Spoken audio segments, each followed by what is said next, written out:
Right, on to this Codex review and Tactica as well for the new Drukhari Codex. So Drukhari, or Dark Eldar as they used to be called. Really interested in doing this one. I have Dark Eldar. They've been neglected for a while, but it is an army that I really want them to do well. So going to be coming at an angle here of already having a Dark Eldar army. Already got a pretty good spread of units. And then looking to see how we can enhance the army here in 8th edition. So struggled in the index. There is a battle report with them on the Plus channel for 8th edition. That's over on there. You can see how well they got on. That was against the Ultramarines. But other than that, not too much going on with them at the moment. So looking to breathe some fresh life into the Dark Eldar army. I don't want to neglect them for much longer. And then now the Codex is here. It's a great opportunity to revamp the force, and expecting them, from what I've seen here, they have improved as well, which is good, keeping up with the other codexes where all of the factions seem to be getting better when each one gets a new codex, and it seems to be the case here for the Drukhari. Loads of stratagems. We're looking at the stratagems here, tons of stratagems for them, and different routes you can go down now as well, as we'll see as we go through this book. But it's going to be an in-depth review here, so we're going to go through all of the units. So if you're new to Dark Eldar or you've not used them before, you're thinking of collecting them, I'm going to cover all of the units and the weapons and upgrades and so on. And I'll be talking tactics as we go along. So what combinations seem to look good, what units perhaps aren't so good, and so on. Just to give an idea of tactically which seems to be the stronger options to take. So Games Workshop have sent me a copy. Thanks very much to them for sending it through early, so I've been able to do the review here. But I usually get mine from gamingfigures.com. You can check them out. They do Games Workshop at a discounted rate, along with a load of other gaming systems as well. You can check them out. That's gamingfigures.com.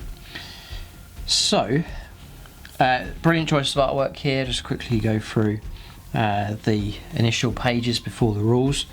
So, if you check out my Dark Eldar army, you'll see a number of the older battle reports. There's a painting tutorial for them on the channel here as well. There's an in-depth painting tutorial on the Plus channel also to show you how to paint one of the vehicles. But check out that colour scheme. If you like it, feel free to copy it.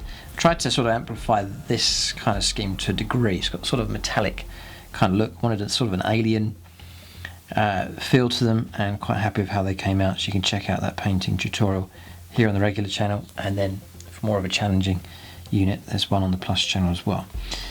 So, but this gives you a colour palette here. So you've got old washed out kind of cloth colours here. So this isn't as bright as the Eldar and so on. This is more of a neglected kind of look. See the clothing sort of tatty here. It's drained of colour, and you've got this ghostly, strange colours here going on for the armour. So I wouldn't paint them regular silver or gold. You'd want to go for a coloured metallic, like green here, or blue, or purple, or red, something like that. And you've got this battle-worn, ancient sort of armour as well for these things as well. And you've got the neon, glowing neon kind of colour, which I kind of tried to reflect in my paint scheme as well, just to reflect what the Dark Eldar are like. And it's a colour scheme that you can echo throughout your army. Mostly, a lot of the units, their armour, vehicle armour, is sort of the same kind of colours you can go for. And if you see, there is an old army overview video on the channel for the Dark Eldar, a couple of those actually, and you'll see the armies, the older armies there. It's all sort of united in the colour scheme. That's the sort of idea I liked for them, as opposed to Eldar, which is like different colours for aspect warriors and so on. So a piece of artwork here, we'll probably see that later on in full colour. Again, here's your colour palette here, just for your reference. So again, the glowing neon effect here, I really do like that. So you don't have to go for green, you can swap that out for blue or red or purple, different colours, but the green particularly I like. It's sort of that poison kind of look to it as well, a lot of poison weaponry being used. Old bones, stained blood, so it just reflects the sort of torturous nature of the Dark Eldar. So, introduction, here's the artwork here, fighting against the white scars, I think. So, Dark Eldar, they are a challenge. The challenge is that they get blown away quite easily. They're not toughest, and their armour's not the best. So the challenge is to, but they can be swift and deadly, and the key is to get them in range to fire, and importantly into combat quickly as possible without with minimal damage is the key. So how to do that is the question. You know, the more turns that you're exposed, you get shot and blown to pieces, it grinds down your combat power, and when you finally do deliver into combat, if you're ground down enough, you're not going to hit very hard. You need to hit with maximum force as quick as possible, and that's the challenge for the Dark Eldar, and that's what I'll be looking to try and do as I build a new list. Again, that was a colour palette idea that I used when I was putting my paint scheme together. Just there, Dark Origins, Raiders of Real Space, fighting against the Space Wolves here. That'll be an epic fight. Maybe we'll get to see that on the channel. Dark City. Cabals of Camorra. Cabal Hierarchy here. Interesting. Cabal of the Black Heart, Cabal of the Flayed Skull, Cabal of the Poisoned Tongue, Cabal of the Obsidian Rose. Recognise some of the names of some of these. Witch Cults of the Arenas. Cult of Strife, Cult of Cursed Blade, Red Grief. So, cool, giving you a background story here, so it helps you build a theme for your army. So you say, oh, I like the idea of this one here, Rough Unbound. You read the story behind it, and then you sort of gives you an idea of the flavour of how you want your force to look. There's a lot of customisation available now in the codexes, and it's going to be the same here for the Dark Eldar. Covens of the Homunculi, Prophets of Flesh. Alright, different options here for these.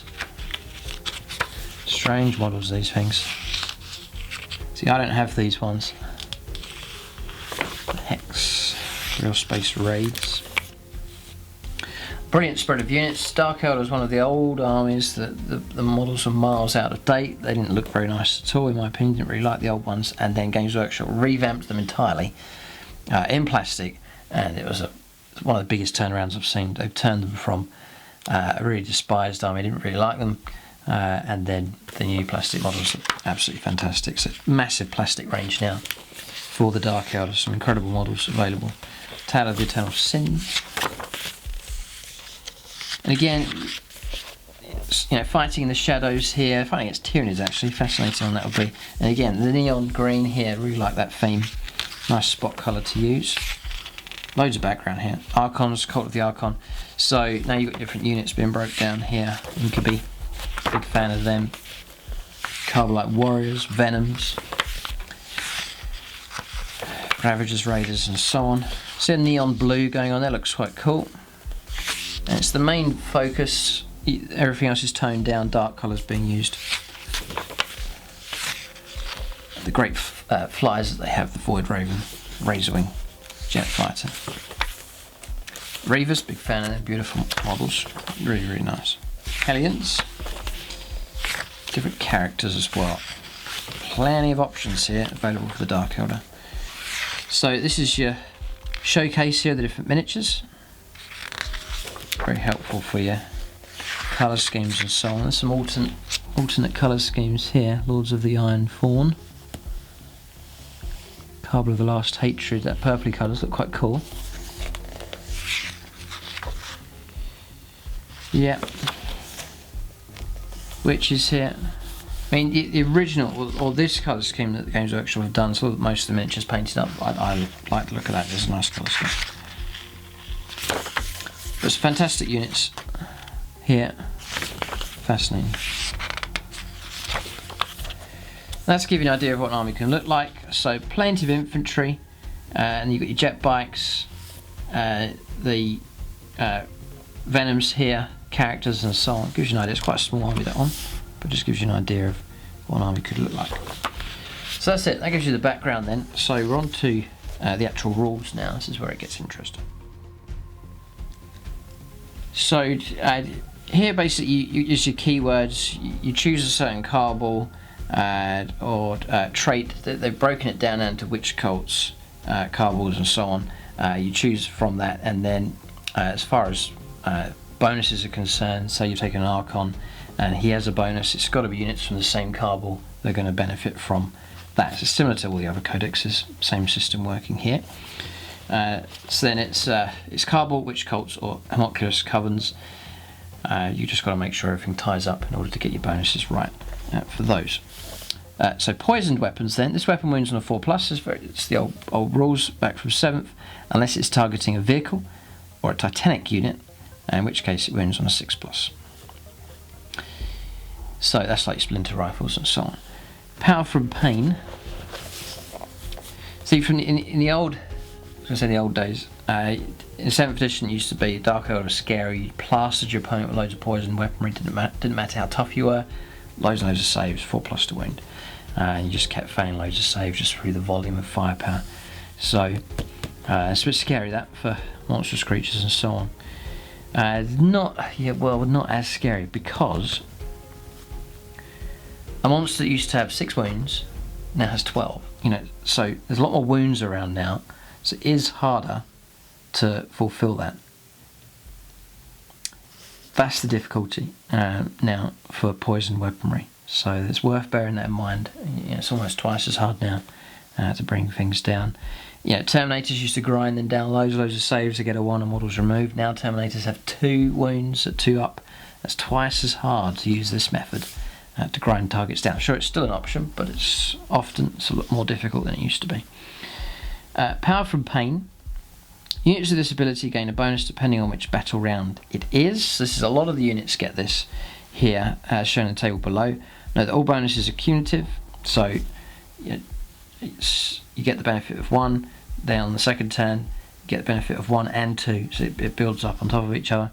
For example, in the second battle round, I'll give you an example. Okay, so battle round 1. Now,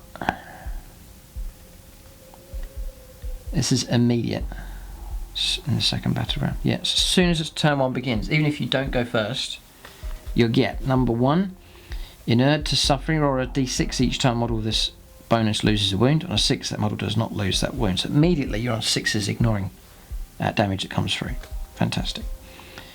Eager to flay. You can reroll the dice when determining how far a unit of this bonus moves when it advances or charges.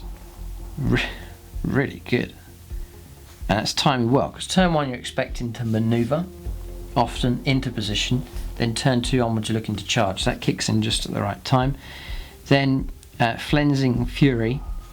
Add 1 to the hit rolls made for units of this bonus in the fight phase. That's really good, because a lot of units are going on 3+, so then they become 2+ to hit in close combat. That's horrific. And then Emboldened by Bloodshed. Units of this bonus automatically pass morale, so now the battle's wearing on, target's taking heavy casualties perhaps, or your own unit's taking heavy casualties. You've got auto pass morale. This is all building up here. Remember, this is one stacking on top of the other. And then turn 5+ onwards, Mental of Agony, -1 for leadership characteristic of enemy units within 6 inches of any units of this bonus in the morale phase, as your opponent starts to lose heart and melt away. So they're all really good, and they're ordered pretty good as well. So Power from Pain is decent, and it's well worth making sure you remember these as the game goes along. So combat drugs. This is like witches have these, for example. Hellions have them. Reavers have these as well, I think. We'll check later on. So, yeah, this way you can choose, but there's restrictions. The units of this ability gain a bonus during the battle, depending on the drugs injected into their veins. Before the battle, roll on the table below to see which combat drug the unit is using.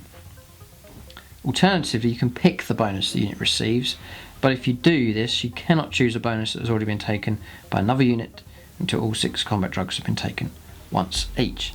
So, yes, you can choose, but you're going to restrict yourself a bit with that. So, I mean, you may only have 1 or 2 units, and you just pick a couple that you want. Very easy. But if you've got multiple units, it's difficult, that one, because sometimes it's well worth picking exactly what you need. So there's 6 options here. Adrenalite, +1 to the attacks characteristics. These are really good. Grav Lotus, +1 to strength. And then Hypex, +2 movement. Painbringer, +1 toughness. Serpentine, +1 weapon skill. Okay. And then Splinter Mind, +2 leadership. See, all of this here is pointing to getting your army to hit with as much power as possible and as quickly as possible. you know, the bigger units are, and the healthier and the stronger they are, the closer they are to their original starting strength, the more impact you can have. It's all about impact with Dark Elder. If you don't hit hard enough and quick enough, then they shatter, as I've seen happen many times. But when they do hit hard, it's like a wipeout. It can be pretty good, and that's the fun thing about Dark Elder. If you can execute a great attack, a great raid, then it's quite a sight to behold. Especially if you see like an overrun, they just pour in across the opponent, wiping out one unit after the next. You know, like an isolated unit, just multiple Dark Elder units ganging up, taking them out, moving on, and just sweeping across the opponent's battle line. It feels good when you when you're playing. But other times you don't coordinate it well and you get blown away, and it's just like, oh no. So that's the challenge for them. So onto units now. What we'll do is we'll go through all the stats here, cover weapons as we go along, and then we'll talk about tactics as well.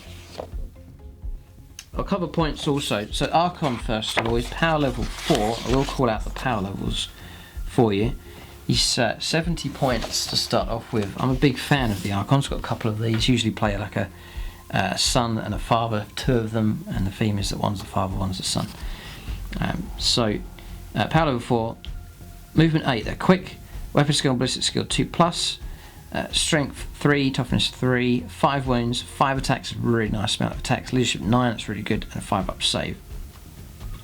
He's armed with a splinter pistol and a husk blade is the standard loadout. So we'll just check here. Imagine the splinter pistol is free of charge, which it is. And then the husk blade is 6 points. So you've got 76 points for him. And the husk blade is +1 strength, so fire strength 4, -2, and D3 damage, which is a pretty good weapon against characters. Actually, it would be pretty good against them. So the model may replace its husk blade with an agonizer, power sword, or venom blade. So power sword is standard rules for that, -3. It's going to be probably 4 points. Yep, 4 points for that. The agonizer, which I'm a fan of, we'll see what it's like now. It's 4 points for that, so this is cheaper. And the agonizer is -2, and it's a poisoned weapon, so it always wounds on a 4+, and that is helpful. It is helpful, no matter who you're fighting against. It's 4+ to wound. The only thing is that you don't get the D3 damage. The husk blade does give you that D3 damage. Husk blades is superior in that regard. Difficult choice between those two. We can go for a venom blade. The venom blade is a poisoned weapon.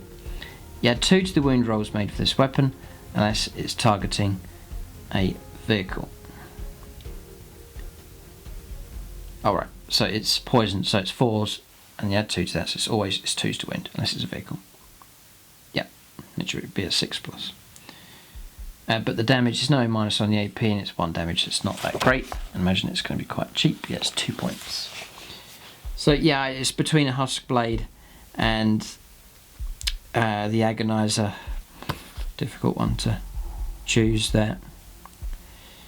So these guys do get power from pain. The model will replace its splinter pistol with a blast pistol, and I reckon that would well worth be doing it. Maybe on 2+ to hit, so it's well worth taking. And the blast pistol is 10 points, and it's well worth it. Range 6, pistol 1, remember you can fire it in combat, brilliant. And then strength 8, -4 D6 damage. It's a very, very good weapon. Absolutely worth 10 points. It really is good. Shadow Fields, they kept this here. You don't pay for it, I don't think. Nope. So there's nothing to add on top here. So it's quite cheap, really, about 76, 74 points here for the Archon. He has a 2+ invuln save, which cannot be rerolled for any reason. The first time this invuln save is failed, the Shadow Field ceases to function for the remainder of the battle. Sometimes you get a 1 straight away, and it can take you out. Other times, just keep rolling 1, 2+ after the next. Pretty handy again for trying to assassinate enemy characters and so on. Yeah, pretty good. Overlord, reroll hit rolls with 1 for friendly Cabal units within 6 of this model. So if you go for the Cabal theme, the Archon's going to help you with the reroll for that, and it's for units, so you can stick them near tank like Ravagers and so on to help them with their firepower. You can have them anchoring at the back to help them out with that, or hit rolls you can have them with other units to help them in combat, so on. So it's any types of hits. So Archon, sturdy enough. So Drukhari next, one of the characters, power level 6, and he's 120 points. And it's going to be including all your war gear. Yep, so he's not going to pay any more for him. He's movement 7, 2+ weapons skill, ballistic skill, strength 4, toughness 4, 5 wounds, 4 attacks, leadership 9, 2 up save. He's armed with the Demiglaves. So single blades +1 strength, so fights at strength 5, AP -3 and 1 damage.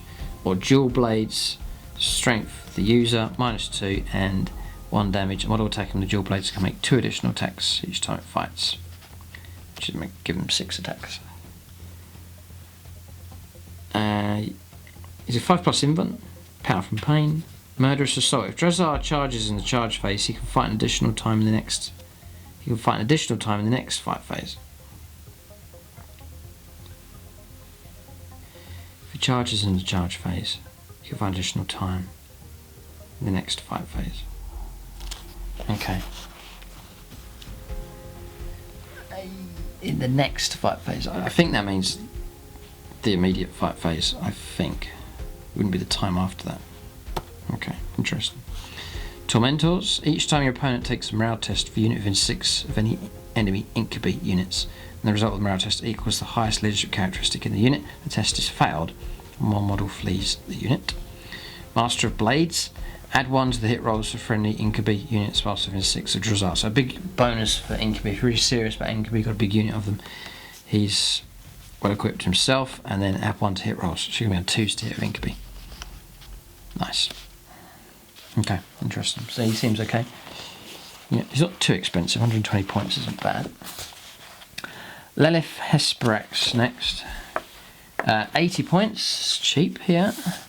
Power level 4. Movement 8. Weapon skill and ballistic skill 2+.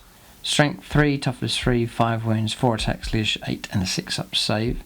It's armed with 2 penetrating blades and a main of barbs and hooks. Only 1 model per army. So,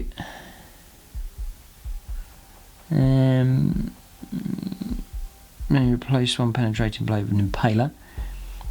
So the impaler there is strength for the user, which is strength 3, AP -1 and 2 damage. The main of barbs and hooks is strength for the user, AP 0, 1 damage. Each time that Hesperex fights, she can make 2 additional attacks with this weapon. Penetrating blade, strength for the user again, -4. 1 damage. If Hesperex is armed with 2 penetrating blades, each time she fights she can make an additional attack with them. So she's on 5 attacks basically. The only problem is strength. Strength 3. Power from pain. A league apart. Reroll failed hit and wound rolls for attacks made by Lelith Hesperex that target enemy characters. Right, now that's better. That's helpful. Reroll hits and wounds. That is a big bonus. Brides of Death. In the fight phase, reroll hit rolls are 1 for friendly Cult of Strife units that are within 6 of her. So it's got to specifically be that Cult of Strife. Quicksilver Dodge. 3+ Invuln. Yeah, it's alright. Some good bonuses here. Natural Perfection. At the start of each battle round, choose one of the following of Lelith Hesperex's characteristics: move, strength, toughness, attacks, or leadership. The characteristic you choose is increased by 1 until the end of the battle round. If you choose move or leadership, it is instead increased to 2 till the end of the battle round. So you can give yourself a bit of a bonus there. And then no escape. This is an interesting rule, this one. Roll off if an infantry unit within an inch of any enemy models in this with this ability wishes to fall back.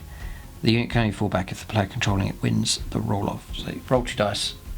They've got to get higher than you in order to pull back. If not, they're stuck in combat. It's a brilliant rule. I think it's really good. The danger in 8th edition is, pulling with Dark Eldar, pulling. They charge in, they do some damage, the opponent pulls back, and then other units blast them to pieces. But here, this witch cult idea, you'll see the witches have it as well. It means that units are getting bogged down in combat, and unable to pull out. And if the combat goes on, then the witches or healer lift remains safer because they're not being shot at by other units. That's a brilliant rule. Really does help them out. So that's that one. Succubus next, a brilliant plastic model. I don't have this one, but it looks really cool. So power level 4, and it's 50 points here, very cheap to start off with. Movement 8, 2+ weapon skill and ballistic skill, strength 3, toughness 3, 5 wounds, 4 attacks, leadership 8 and a 6+ save. It's armed with an agonizer and archaic glaive.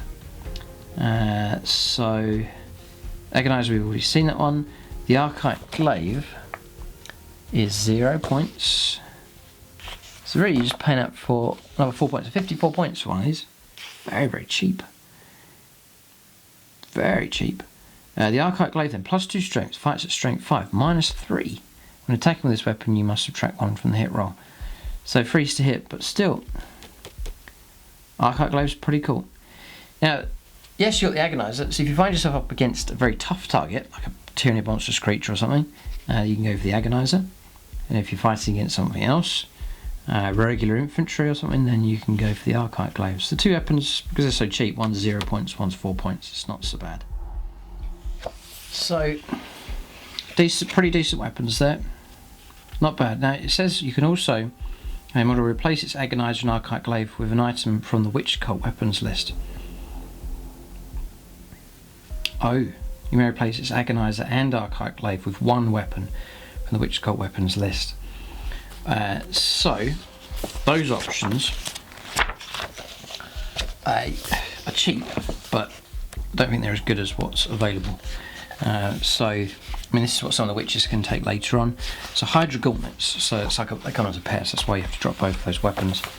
They're 4 points. We'll cover these now. So we'll just flip over to, yeah, Hydra gauntlets then.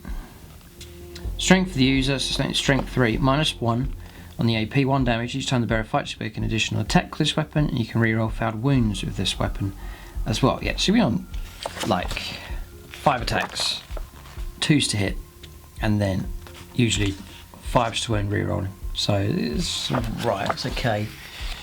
It's a very cheap option to take. The other one is the razor flails. We'll just cover these now. Razor flails, strength user again, -1, and then 1 damage each time the bearer fights. It makes D3 additional attacks, a bit random. You reroll how to hit rolls, so you're on 2's to hit anyway, so I don't think that's much of an option. Razor flails then, again it's going to be cheap. Is 4 points, right? I don't think that's really suited to the succubus there. And then the other option is the shard net and impaler. This one's interesting. It's 5 points, again cheap, so it's about 55 points for the model. And there's a great rule here. Strength for the user, -1 and 2 damage. I mean, that's better. Each time the bearer fights, makes additional attack with this weapon. You get an extra attack as well. If an infantry unit is affected by the no escape ability, which is, she comes with that, whilst it is within 3 inches of an enemy model armed with this weapon, the unit's controlling player rolls D3 instead of D6 when you make the roll-off. So now, your opponent's got to try and beat your score. You're rolling a D6, they're rolling a D3. To make it very, very difficult. So the shard net and impaler is a crucial weapon now. So you, well, it's a really good option because not only is it pretty good, it is AP -1, does give you the extra attack, and it is 2 damage when that damage does come through. And then on top of that, you've got this no escape bonus as well. It's only 5 points. So I know, succubus armed with shard net and impaler is a pretty good option. It really is a pretty good option. Yeah, difficult choice. That is definitely another viable option there, very, very cheap. Indeed, look at 55 points. And the ability to really tie units down with that very effectively. So, power from pain then. Oh, sorry, there's more here. This model may replace its agonizer. So you can keep your blade, the archaic blade, or glaive, and then just drop the agonizer, and then replace that with a splinter pistol, which is not going to do too much, at 0 points for that, a blast pistol, or an impaler. Right, so you can just go for the single impaler then on its own, without the net, and that's going to be strength user -1, 2 damage. And that will cost you 5 points. Okay. Interesting. Shardnet and Impaler is 5 points as well. So a blast pistol, and again I think that's worth doing as well. The blast pistol is nasty. Now if you stick it on a character, it's hard for the opponent to remove that model, because characters are well protected if they're behind other units and so on. So that's a definite option as well. This is a very cheap character, you can give some pretty good equipment to, and a great looking model as well. Power from Pain available here, and combat drugs as well, so there's some other bonuses you can stack on top. Brides of Death, in the fight phase you can reroll hit rolls of 1 for any witch cult units that are within 6 inches of this model. Really good, so helping witches out in combat as well, rerolling 1. So freeze to hit rerolling 1s, if you've got tons of attacks, that's going to make very reliable combat here. Lightning Dodge, a 4+ invuln save. That's a flat invuln save, so that's in combat, out of combat.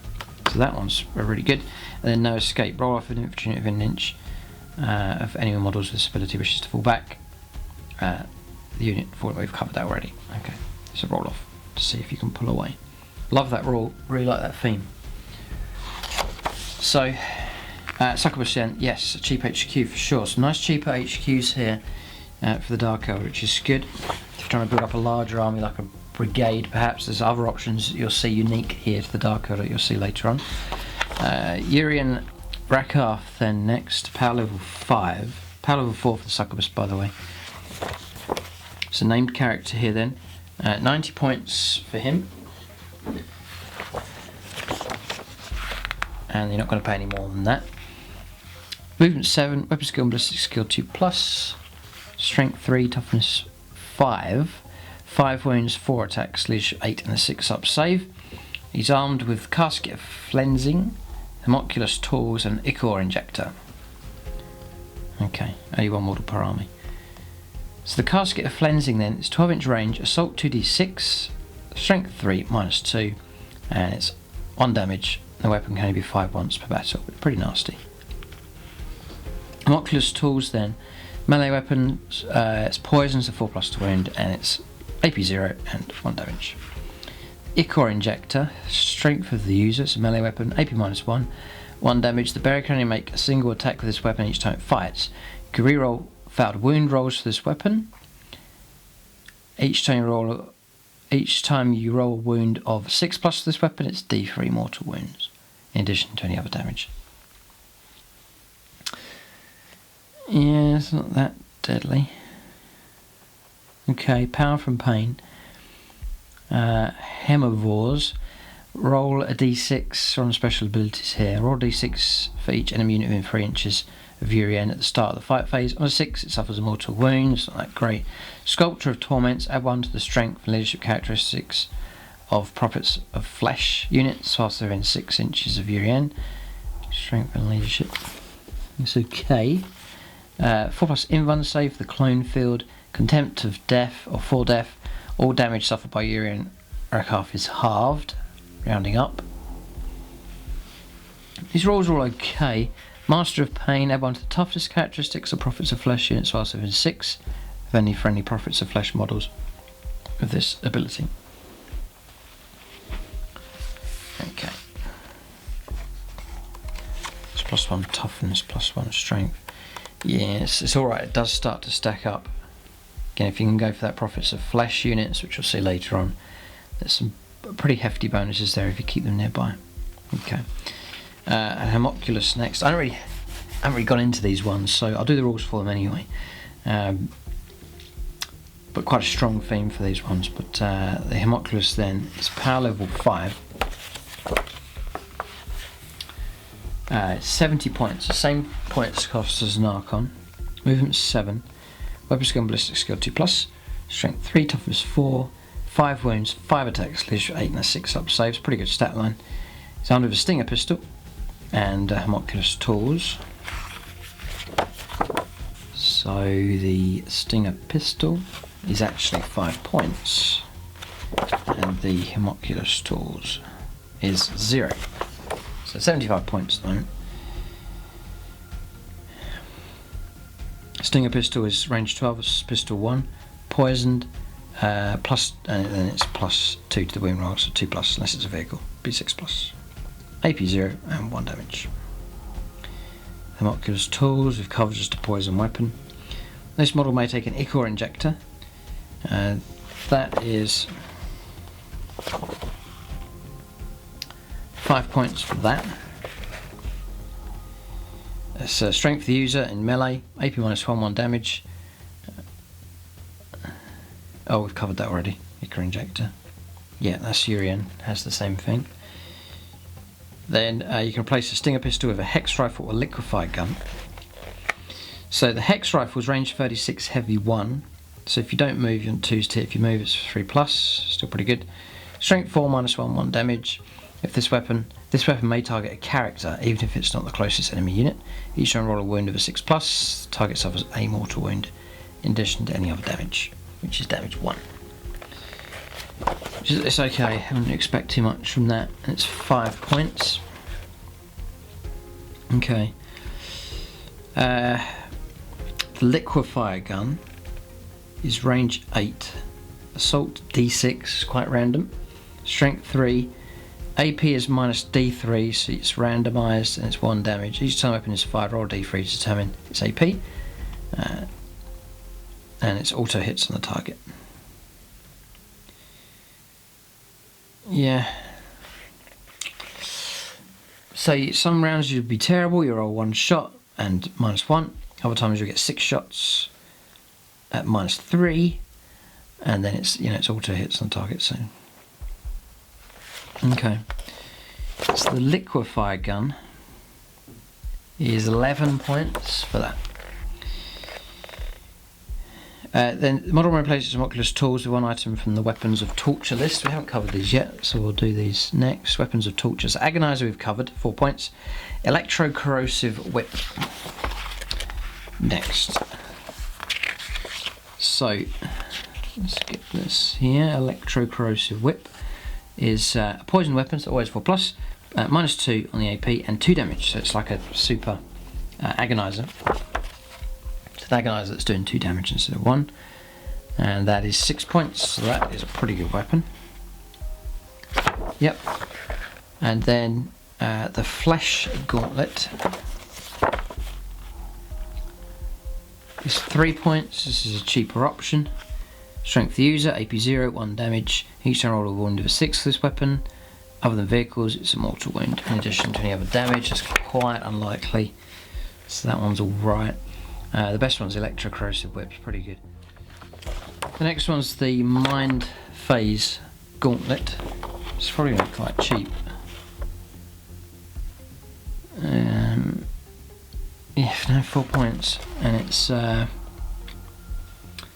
strength of the user, AP 0 and 2 damage. Where you rate that one either. Interesting. And then you can go for scissor hand. Strength of the no, poisoned,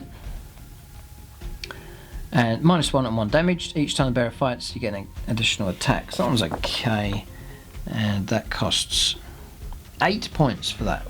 Whoa! Now, electro-corrosive whip so far is the best one, and then the venom blade, which I think we've covered already. It's just poisoned. It's 2s to wound other than vehicles, and it's 0 on the AP and just 1 damage. That's 2 points for that now. I would go electro-corrosive whip. I reckon it's my favourite one out of all of those.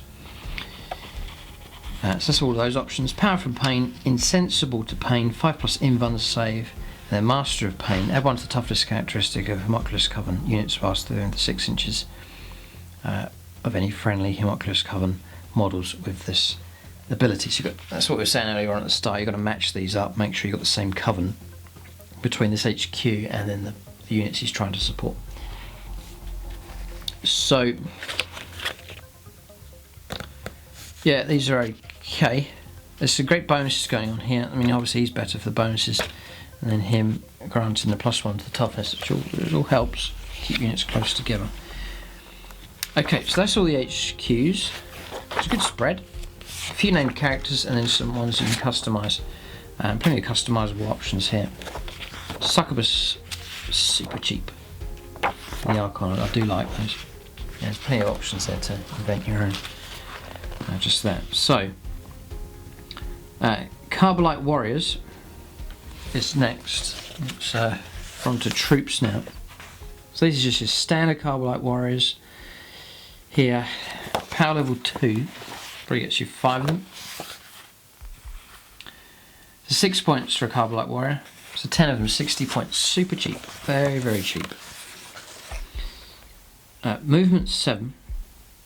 See, I don't think you're going to be bulking your army out like, oh, these are cheap, I'm just going to have 10 units of 10 of them, you know, trying to outshoot the opponent. But it means that you can go for your more specialised units, and you can still keep your army pretty big by bulking it out with, you know, 2 or 3 units of these to support.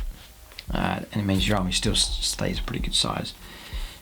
So 60 points for 10 of them. Contains 1 Cyberite and 4 Carbolite Warriors. You can take another 5, another 10, another 15. So you can up to units of 20 of these. Obviously morale might be an issue now in 8th edition. And they're armed with splinter rifles. So I take it the splinter rifle is going to be free of charge, which it is. And the standard splinter rifle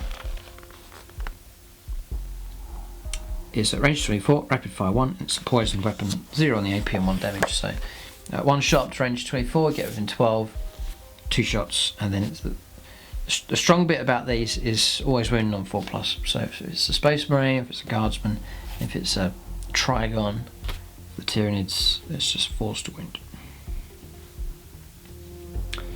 Struggle against vehicles though. You know, 6 is to wound vehicles, so don't expect them to shoot up vehicles particularly good. So for these to have a bit more of a sting in the tail, you're looking to implant some pretty good firepower in there. Is the key. Carbolite Warrior, just talking about tactics here, so, you know, make the squad worthwhile. I'm going to put some kind of heavy weapon in there, some kind of special weapon. The standard Carbolite Warrior is 7-inch move, 3+ weapon skill and ballistic skill. So for shooting, yeah, it's 3+ is good. Strength 3, toughness 3, 1 wound, 1 attack. So don't expect anything from them in combat. Leadership 7, a 5 up save. So they're going to wither away quite quickly if they're caught out. And the Cyberite is just an extra attack and leadership, so helpful for morale. 2 attacks is so low, I don't think it's worth giving any kind of melee equipment at all. It's sort of a waste of points. It's better spent on your characters. So your options are, the Cyberite may take a power sword or an agonizer. I wouldn't bother. I used to in 7th, but I think they had more attacks back then. Or you used to get the pistol and combat weapon bonus, and you got like 3 attacks, and it's sort of worth it. But now just 2 attacks, I don't think it's worth it. The Cyberite may take a Phantasm grenade launcher. Now,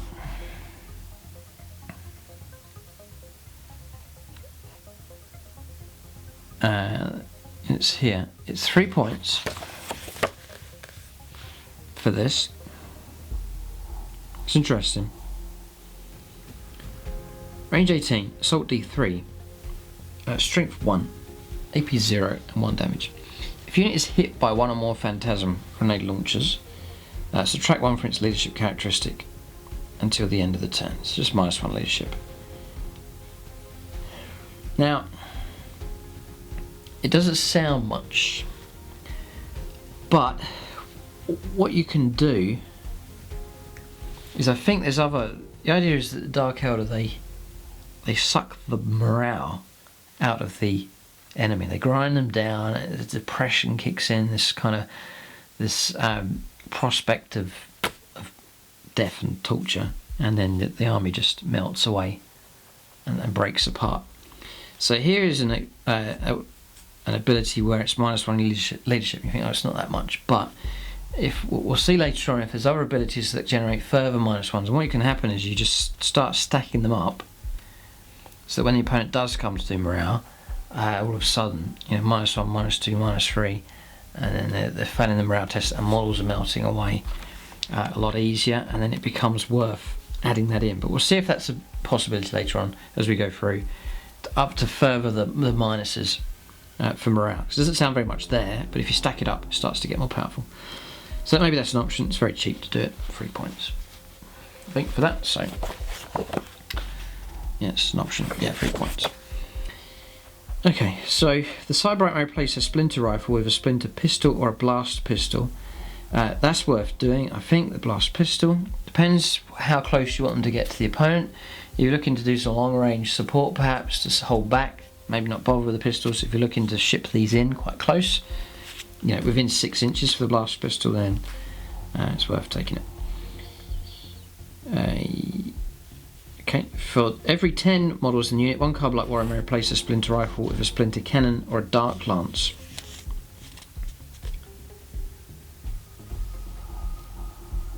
Yeah, you can equip these pretty good, actually.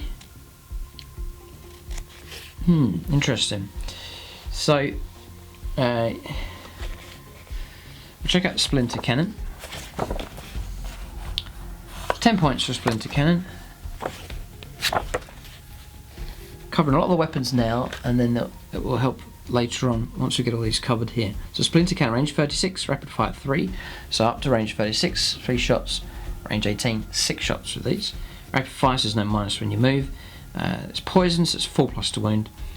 AP 0 and 1 damage. So the idea is to plaster the opponent with loads of hits with that. It's decent enough, it's okay.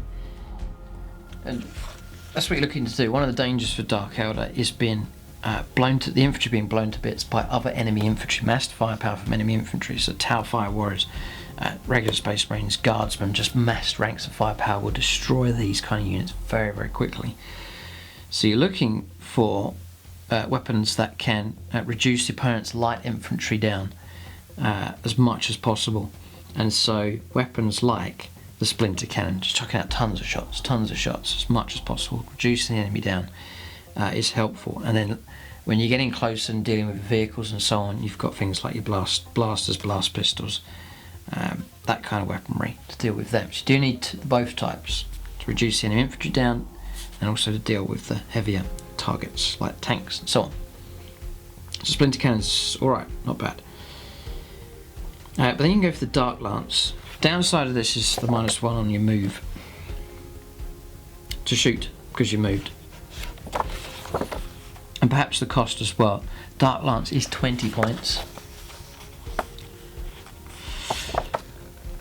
I mean, I used to, like, Unit 10 of these, I had a Dark Lance, I held them at the back, and they just sniped away with the Dark Lance. But then it's 3+, you know, you're going to hit 2 turns out of 3 if there is a target.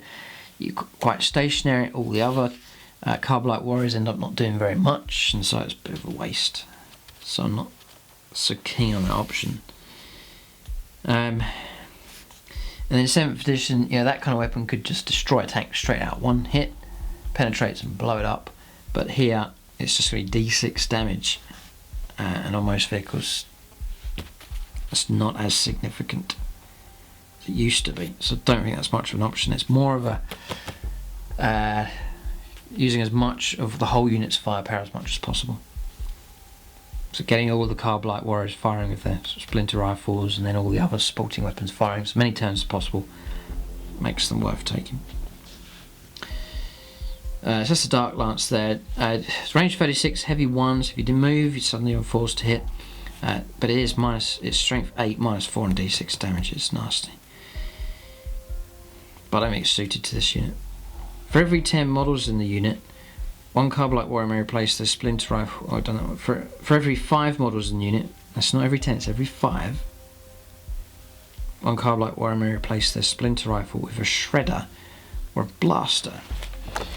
So this is a possibility here. So you're getting in closer, you're rapid firing with your splinter rifles, and then let's say you've taken some shredders. It's 8 points for a shredder. So unit 10, put 2 of them in there. The shredder is,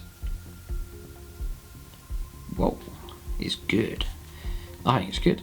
Range 12, assault D6. So imagine you've got, it's assault, so if you're on the move, there's no danger. If you advance, you can still fire it. Assault D6. Imagine you've got 2 of them in a unit. Very cheap unit. 60 points plus 16 for the 2 shredders. So that's 2d6 shots then with that. Strength 6 minus 1 damage. When attacking an infantry unit, reroll foul wound rolls to this weapon. Cool, shredders are cool. Shredder's a decent weapon. Yeah. So now you've got unit 10, very, very cheap.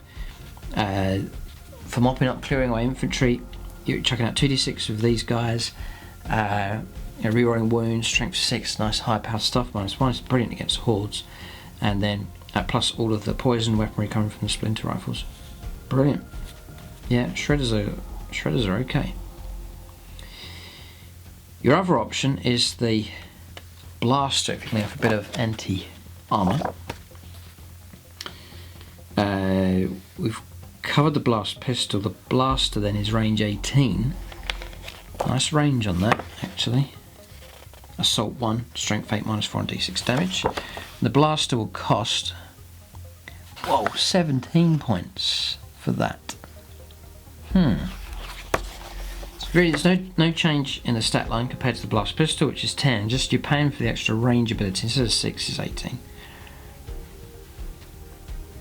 So it depends on what you want your Carbonite Warriors to do. If you're looking at them just to mop up and clear away infantry, I go double shredder, unit of 10, put them inside one of the raiders, the transports, or inside of Venom. But 2 of them buried inside a unit I think is a pretty good option. Yep. There's 10 guys, 2d6, and then the other 8 firing 16 shots at range 12. Yep. So, and that's a cheap loadout there. Pretty cool. Power from Pain available from them as well. So, Carbonite Warriors are okay. I would use them as anti-infantry, I think would be the main purpose for those. Or you can go for very insignificant units of like 5, and then just put an A-blaster inside there, and they just one shot. If you're going to take him out, you've got to kill his bodyguard, put him inside of Venom, and then float around firing that weapon. It's a nasty sting in the tail there. It's strength 8 minus 4 and d6 damage. Maybe not so significant on its own, but if you've got multiple small units, each with a blaster, it's hard to reduce that all down. Just there. And the ability now in 8th edition to split fire, so you can say I'll fire the blaster at the vehicle, infantry at something else, is good. And then if the Venom is well equipped with all of its anti-infantry firepower, you've then got the supporting fire coming from Carbonite Warriors with their splinter rifles, so amplifying that, and then the ability to a bit of anti-tank with a blaster shot coming through. So that's a cheap loadout. Yeah, I mean like 30 points. 47 points with the blaster, no other upgrades, 47, and you just add in the Venom, got sort of a 100-point mobile unit floating around. Yeah, that's an option. Okay. So Carbonite Warriors are okay. I do like them. I've focused in more on witches. I've always liked using them. So looking to see how good these can be. Power level 2, by the way, for 5 of those. Power level 2 as well for unit 5 of these. Movement 8s, these are quicker. Weapon skill, ballistic skill 3+, strength 3, toughness 3, 1 wound, 2 attacks as base, leadership 7 to 6 up save. Then the leader, the Hecatrix, does come with 3 attacks and leadership 8. You can go for units of 5, 10, 15, 20. It's armed with a splinter pistol, Hecatari blade, and plasma grenades. Interesting. So, just gonna see. No, I'm just looking to see if even plasma grenades are on here. I can't see them, so just count as having them. Then the Hecatari blade, I'd imagine, is free of charge. Yep, that's splinter pistol. So you're just looking at a flat rate for these of 8 points each. They're more expensive than the Carbonite Warriors, but still 8 points isn't bad. So 10 of them, with all that war gear that we've discussed, is 80 points for 10 of those, which is sort of the size I usually run. Put them in a raider, 10 of them plus a couple of characters. So 80 points. So splinter pistols covered. Hecatari blade then is just basically an extra attack. So now you have 3 attacks each. That's about it. There's loads of attacks available here. What I'm thinking of these tactically is take it like a unit 10, charge them in, and then buried in there is the leader, and then a couple of these armed with other weapons. The others act as a bodyguard, and your opponent has to get through those in order to get through to the better weaponry. And to last as many turns as possible in combat is grind the target down, chipping away wounds. So looking at some combat weapons that can chip away wounds and survivability of the unit as well. So, because you've got powerful pain combat drugs, they're going to be enhanced even more. So your chance of getting loads of attacks with these. They've got a 6+ invuln save and a 4+ if in combat, so that makes it harder for the opponent to try and get through these. No escape, roll off, and we've covered that there. And the shard net and impaler is the crucial option, so definitely looking to take one of those. I have these modelled up, I never really used to include them in, but that's definitely going to be an option. So shard net and impaler, we'll cover that, it's going to be in here in a moment. So the Hecatrix, the leader can take a Phantasm grenade launcher, remember that -1 on the morale. That's 3 points. Hecatrix may replace a splinter pistol with a blast pistol. I think that's probably worth doing. Yeah, 10 points, you're going to get in close. If you're fighting against, this is what's interesting here, if you're fighting in against infantry, say you're fighting Primaris Marines for example, you're locking them in combat, you're getting to use your pistol in combat, which is strength 8 -4 and d6 damage. Or you're locked in against, well you can't, I was going to say a monster but you can't, it's infantry, yeah. So yes, I would seriously consider that. The Hecatrix may replace a Hecatari blade with a power sword, it's alright, and then, or you can go for an agonizer. But it's maybe worth doing that because there's 3 attacks base here, and then the ability to add further attacks with your combat drugs and so on. So, yep, I think that's worth taking the agonizer. There. And then one which may replace the, and you're looking for a number of these models to be armed with pretty good weapons, so I definitely would take the agonizer. One which may replace their splinter pistol and Hecatari blade with one item from the witch cult weapons list, and if the unit number's 10 or more, up to 2 further witches can also do this. Right, so now you can go for the leader having the agonizer, and if you've got unit 10, 2 further witches, yeah, another 3 of them can be armed with different types of weapons. So definitely Shardnet and Impaler, and then you can go for Hydra Gauntlets, Razor Flowers as well. Yep, I think that's worth doing. I'd go for 1, if not 2 Shardnet and Impalers, Razor Flowers, -1s, chipping away, D for additional attacks, real hit rolls for this weapon. Yep. Yeah, no, pretty good. Hydra Gauntlets is reroll wounds, and it's -1 chipping, grinding your opponent down with those. Yeah, so I'd have a spread of different models with those weapons. I would max them out, I think it'd be worth doing. And they're pretty cheap upgrades to take. Okay, so the danger of them is, we'll cover transports later, but the danger of them is just getting blasted to bits. So you've got to deliver them quickly and with some pretty good protection. So power from pain, combat drugs, there, dodge we've covered, no escape we've talked about already. So yeah, which is not too bad at all. Next is racks, paddle 3 for these.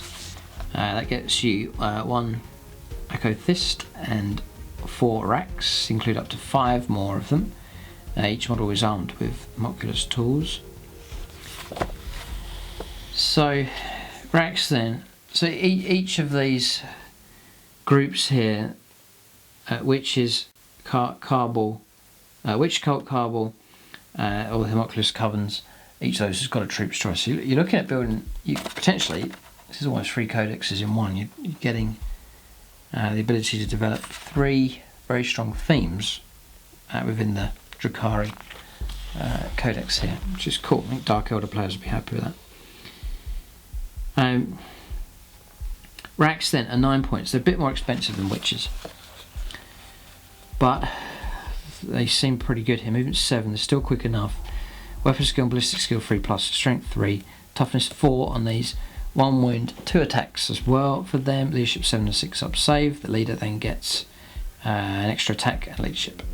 It's 8.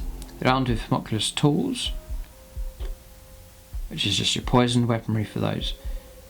For every 5 models in the unit, 1 rack may take either a liquefy gun or an ossifactor. So cover the liquefy gun. The ossifactor then is this thing here, I think. It's a longer one. I think.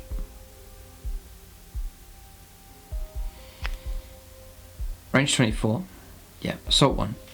AP -3 and 1 damage. Poisoned weapon. Add 2 to wound rolls made with this weapon unless it's targeting a vehicle. Wow.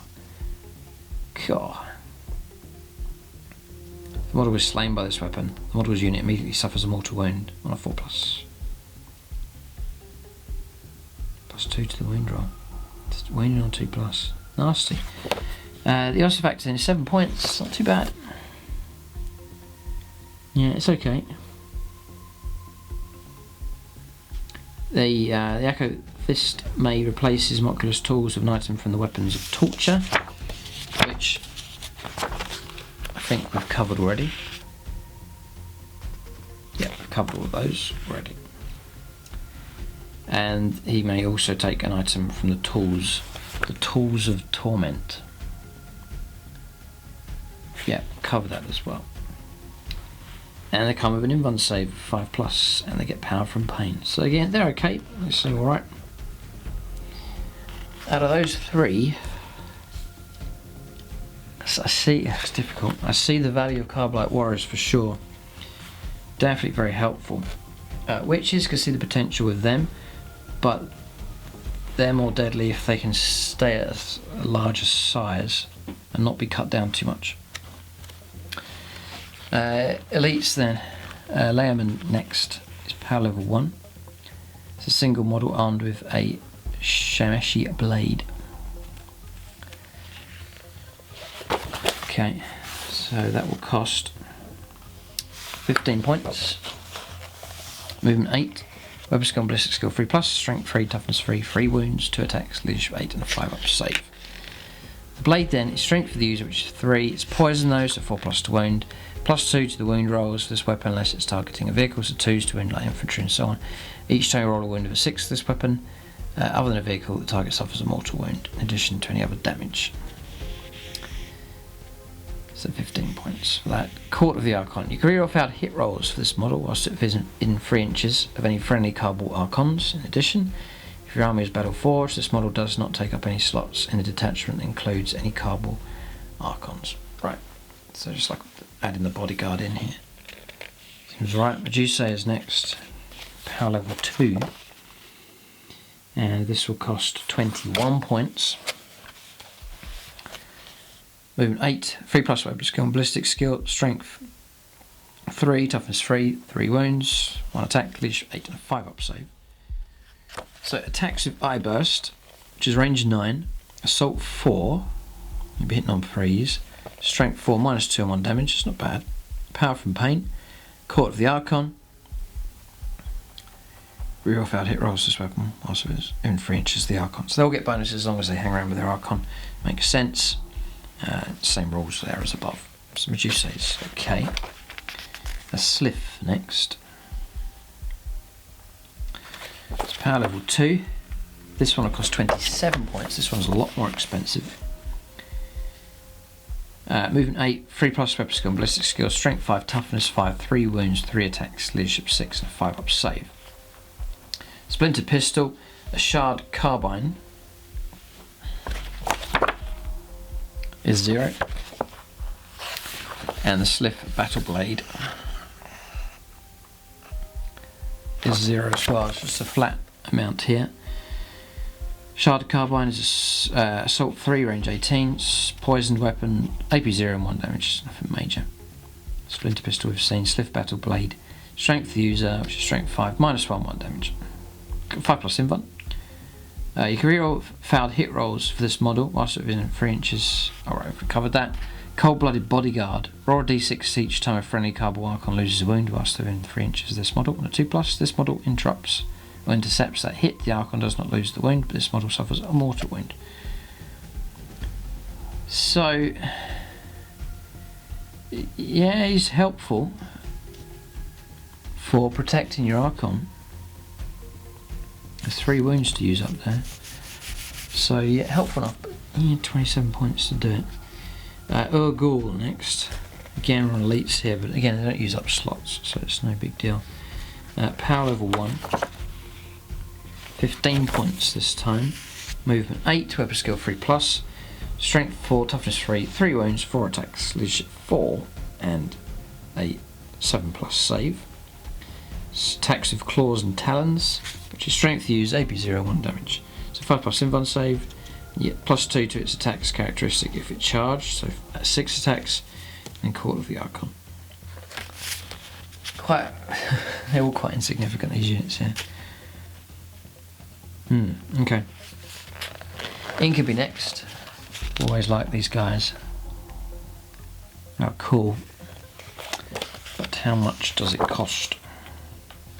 The configuration I was going for was going for smaller hunting groups of these, sticking them in venoms and moving them around and charging in.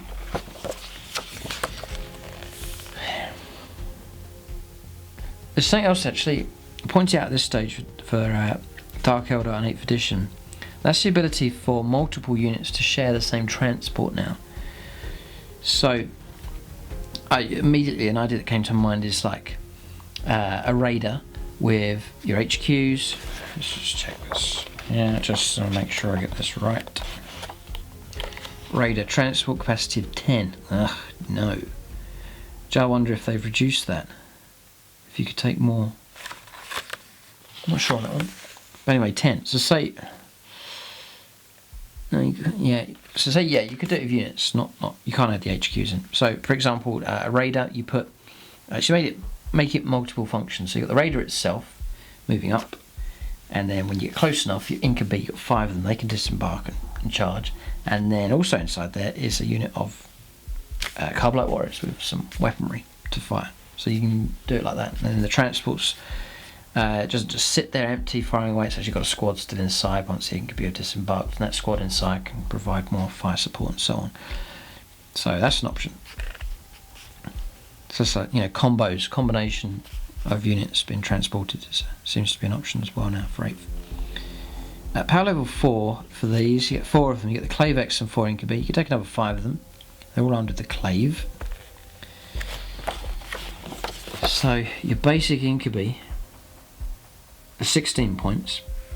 Okay. Then the Clave is 0. 16 points. So 5 of them's 80 points. God, they are. Wow. Movement 7. 3+ weapon skill and ballistic skill. Yeah, these are looking good here. Strength 3, toughness 3, 1 wound. 3 attacks base with these. It's really good. Leadership 8, which is really good, and a 3 up save. The Clavex, you're not really paying any extra for him, but look at this. 2+ for the weapon skill. Fantastic. All the same here, except he does have an extra wound as well. Does have an extra attack and extra leadership. Wow, great bonus there, considering you're not paying any extra for him. The Clave then is +1 strength, so fighting at strength 4, AP -3. These are still good for killing Space Marines. So a unit of 5 of them is on 12 attacks at 3+. That's like 8 hits, and then 4 attacks at 2+. So you're looking at like 11 hits from these guys, and then them coming in at strength 4 -3. Yeah, good for hacking stuff down. Not bad. Now,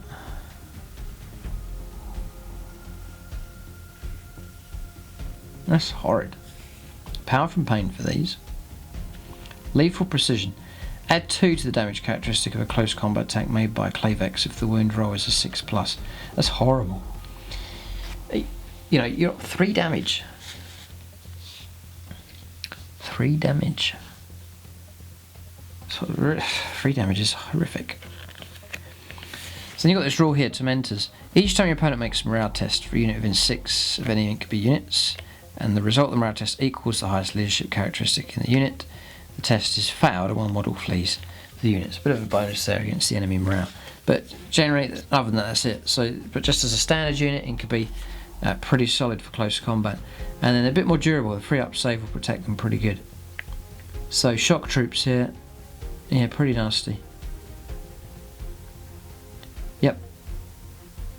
So, you know, and they've got power from pain, some benefits from that available. So, still like the could be brilliant models as well.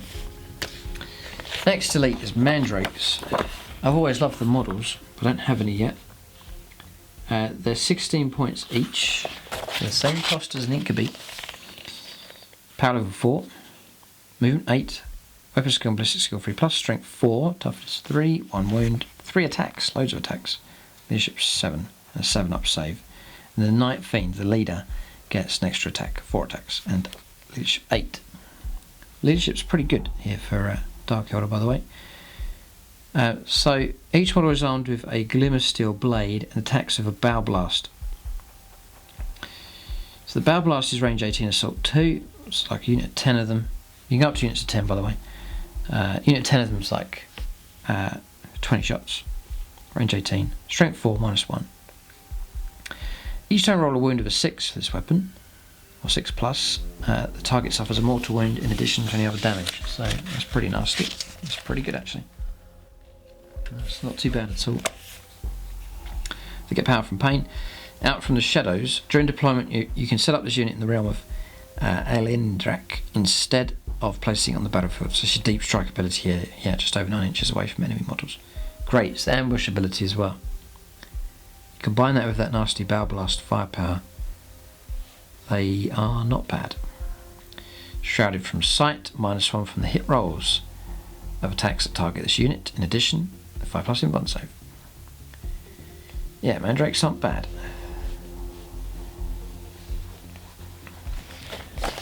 I doubt you have to pay for Bow Blast. Nope. And I doubt you have to pay for the Glimmer Steel blade. Very much doubt that. No, you don't. So, a unit of 10 of them, 160 points. Not bad. We'll be interested to see what stratagems help these guys out as well. I think stratagems may well be crucial here for the Dark Eldar. But not bad. Some pretty good base units. These elites choices are pretty good. Can't fault the Mandrakes. Yeah, they're expensive, but again, the danger of these of getting blown away. But the advantage of these is the ambush. You're not walking them up the board. They land where you want them to, and so that could be helpful. Right, Beastmaster next. 36 points for that model. So, power level 2, it's interesting that you can take him separate now. He's a character, it's going to be quite hard to target. Yeah, this is interesting. Okay, so movement 12, because he's on the skyboard. Weapon skill 3+, ballistic skill 3+, strength 3, toughness 3, 3 wounds, 3 attacks, leadership 7 and a 5-up save. He's armed with an agonizer. It rides a skyboard equipped with splinter pods. Splinter pods is assault 2, range 18, and then just the usual, just poison weapon. So do you have to pay for the skyboard? I don't think so. You have to pay for splinter pods. Doubt it. Nope. And then the agonizer, obviously paying the points for that. Power from pain and combat drugs. Beastmaster. Reroll hit rolls of 1 for friendly Drukhari beast units, like here, whilst within 6 inches of this model. Friendly Drukhari beast units can use this model's leadership characteristic, which is 7, instead of their own whilst they are within 6 inches of it, so it's worth hanging around. In addition, if your army is battle forged, you must include at least 1 Drukhari beast unit in a detachment for each beast master in that detachment. Yep. So what they're saying is that you can't take loads of these and sort of spam them or use them without taking the appropriate beasts. So you've got to match them up. For each Beastmaster in detachment, yeah, okay. Drukhari Beasts units do not take any slots, and detachment includes any Beastmasters. You're basically paying your Beastmaster, and then slots aren't being used up just there. Yeah, okay, so This model can never have a warlord trait. Alright, because he's a character. Okay. So, your grants bonuses to these, we'll cover those in just a moment. Grotesques, these, I used to like Razorwing flocks, are pretty deadly, but we'll see how good they are in just a moment. Grotesques is next. So, still on elites here by the way, 32 points each for these without war gear if there's any extra to add on. Power level 6. So grotesque, you get 3 of them, so you get about 100 points flat to start off with for 3 of them. You take additional 7, so you get up to units of 10. God, a lot of good stat line here. Movement 7, 3 plus weapon skill, ballistic skill 6 plus strength 5, toughness 5, 4 wounds, 4 attacks, leadership 8 and 6 up save. A lot of attacks for these. Each model is armed with a monstrous cleaver and a flesh gauntlet. So the monstrous cleaver is 0 and the flesh gauntlet is 3 points. So you are paying out for that. So you're looking at 35 points each. So 105 odd points as they come for a unit of 3 of them. The flesh gauntlet is strength user, strength 5, AP minus 0, 1 damage. Each time roll a wound of a 6 for this weapon. Other than vehicles, the target suffers a mortal wound. Ugh, horrid. It's good because you're getting so many attacks of them. Chances of getting mortal wounds is quite high. The monstrous cleaver is minus strength user, minus 2, 1 damage. Each time the bearer fights, you get an additional attack with this weapon. Okay, and you can choose what weapons you use in combat, split your attacks and so on. It's nice flexibility, so grotesques look pretty solid. Yep. Be tempted to go for like units 5 of them, just to, so they're not too expensive, but still delivering a nice lot of attacks. So movement 7, they're all not bad, they're quick enough. Any model may replace its monstrous cleaver with a liquefier gun, so there's that option if you want to go for some shooting ability. Covered that already. Power from pain available for these, and then insensible to paint. Models in this unit have a 5+ invuln save on top of that as well. So grotesques, pretty good. So the question for them then is delivery. How do you get them? Obviously they're for combat. How do you get them right up the table? What's the delivery method? Can you get them in quickly and reliably enough? Is the question for those grants. They're in amongst the opponent. That can cause trouble. Pretty good. So now you're on fast attack here. The first beast here is Clawed Fiends. And you could go for, I reckon you've got a bit of artistic license here to pick up units from. Like Age of Sigmar or something, you could convert them over and name them. Just say, oh, these are Clawed Fiends, these animals here. It doesn't have to be the ones that Games Workshop have. I reckon you've got a bit of license. That's what I would do. I reckon I would. So say if there's a certain type of monster sculpt, certain type of unit you like in Age of Sigmar, for example, and you say, oh, that would make a great unit of Clawed Fiends, then you could, I reckon you could do it, bring them over, you can justify it, I reckon, because Clawed Fiends, it could be anything, any kind of hunter, monster. But anyway, they're power level 2. And they're 32 points each, so they're expensive enough. Movement 10, they are very quick. Your Beastmaster can keep up with them, he's movement 12. Weapon skill 4+. There's a bit of difficulty here. You know, his bonus is like 6 inches, and so you've got to coordinate it, at least don't charge off ahead of him and then get outside of that bonus. You've got to keep the two, you've got to be wise how you use them. They're not joined together anymore. 2 separate units, and then whether you want to charge him in to get slain in combat, you've got to try and get that where he's moved up. Maybe he moves, the movement phase moves ahead of the unit a few inches, and then they charge past him, and then they stay within 6. So no ballistic skill, weapon skill 4+, strength 5, toughness 5, 4 wounds, 5 attacks, loads of attacks, leadership 4 and a 5 up save. You can get 1 of them, you can take 2 more of them or 5 more of them. And they're armed with Clawed Fists, which is strength for the user, strength 5, AP minus 1 and 2 damage. Nice. Berserk Rage, increase the Clawed Fiend's attacks characteristic by 1 whilst it has 3 or fewer wounds remaining. So wounds coming in, an extra attack. You can't spread the wounds around though. Like start putting a wound on each model in the unit. It's just as each model hits that, gets the extra attack. But they're okay, seem alright. Like a unit of 3 of them's 15 attacks. Yeah, not bad.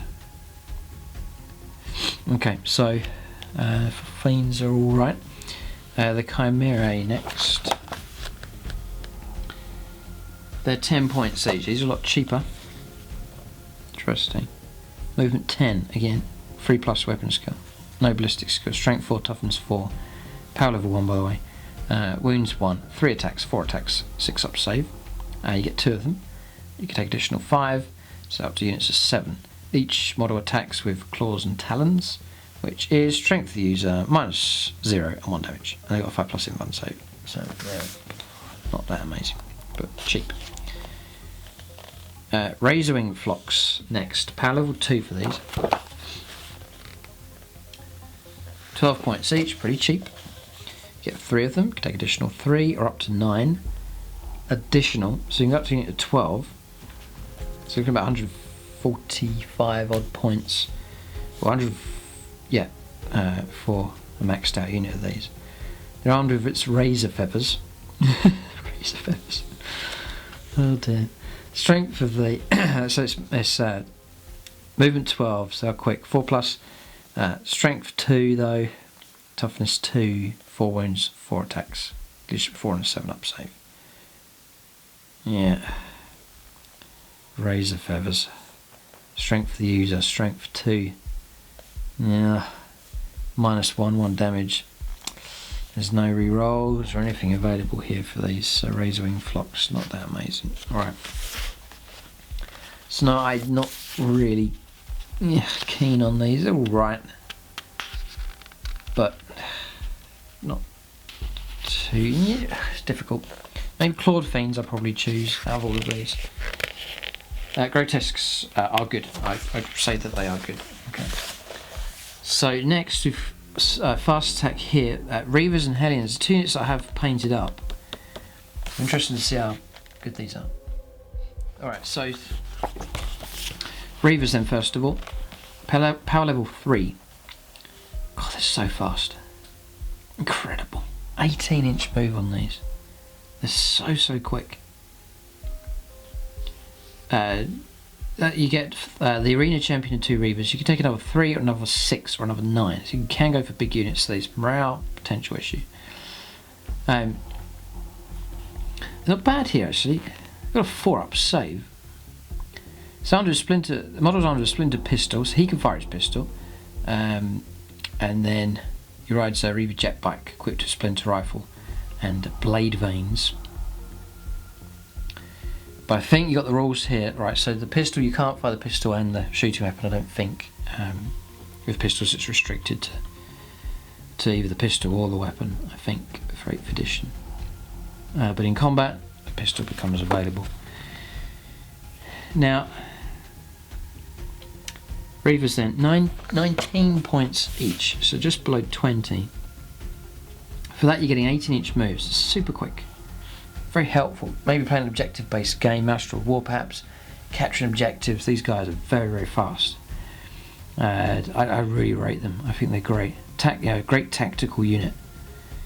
Sometimes I have the habit of throwing them into the thick of the fighting and they get blown away, and it's a shame. So maybe more use them as a tactical unit moving around the flanks or pulling them in later on in the game.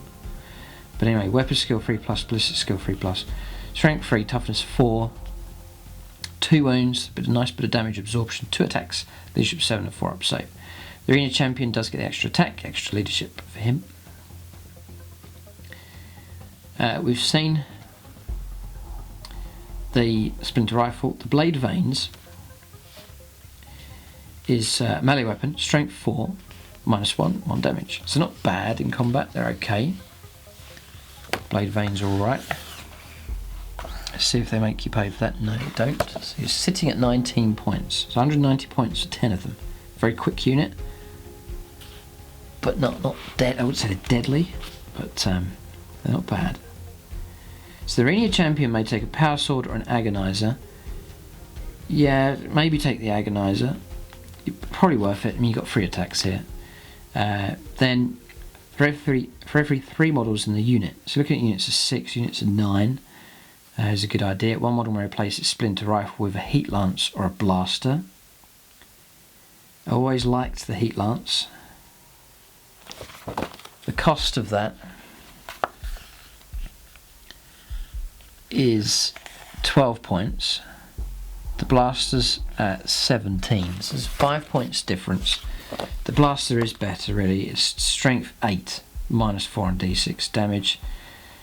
The heat lance, both the same range, both assault weapons, both for 18-inch range.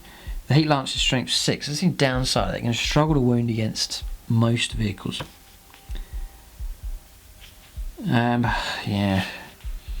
So AP -5. So it's a killer for armour, and then d6 damage the same as well. If you are within half the range, which is 9 inches, it's 2d6, discard the lowest.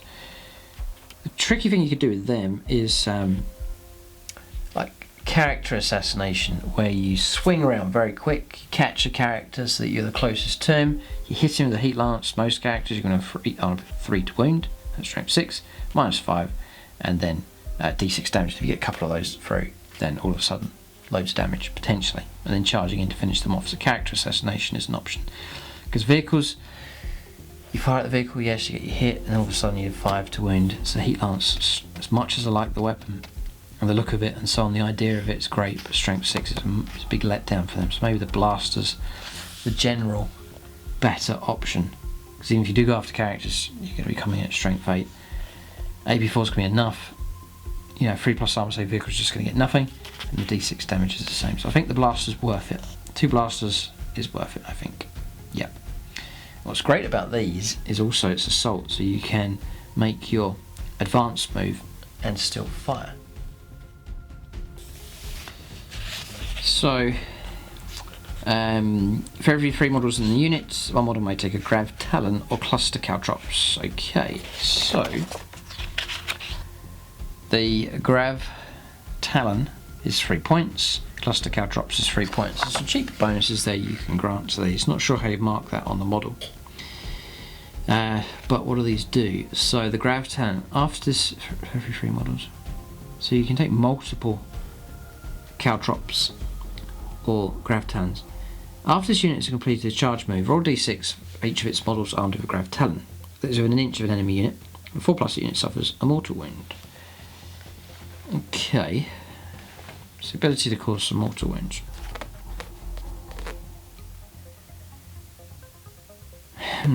Okay.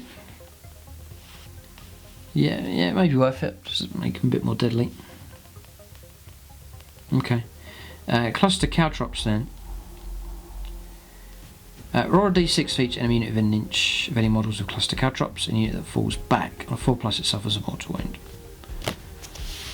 So if you pull away. Okay, interesting. Probably the Grav Talon I think would be better. Yep.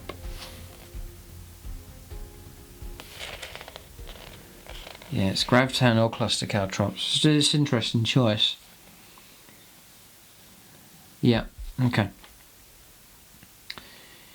So that's your options then. Power from pain and then combat drugs available. We've covered those 2. Match the swiftness. If you advance, it's 80 movement characteristic. So looking at a 26-inch move in total. Yeah, instead of rolling a dice. So they're very, very quick. So the best thing about these is their speed. And then I'd say, yeah, support mopping up. Mopping up is pretty good with them. Blade Veins pretty good. Strength 4 -1 is pretty good against hordes. Add that with your splinter fire weapon, splinter rifle firepower as well, and then charging in to mop them up, dishing out some mortal wounds. Agonizer in there as well, and then blasters if you're coming up against tougher targets. Yep, and I go for units of 6 or units of 9, I reckon, for these. 2 units of 6, for example. Nice, 2 nice blocks of them. And flexible. Nice asset to move around quite quick, but not too expensive. You keep them that kind of size. Okay, so then I wouldn't say they're utterly blistering. It's not like a hammer punch type unit. But then Dark Eldar seem to be like that. Some armies have like a killer unit. Dark Eldar seem to strike me as an army that have multiple units that can, when they combine together, just overwhelm the opponent. The ability is to, because you have speed from a lot of units, you can say, right, go after that unit, and you send in multiple units, they all gang up and delete it, and that's sort of the power, that coordination for the Dark Eldar is key. Hellions then, a unit I really love the models, and I really want to try and make them work.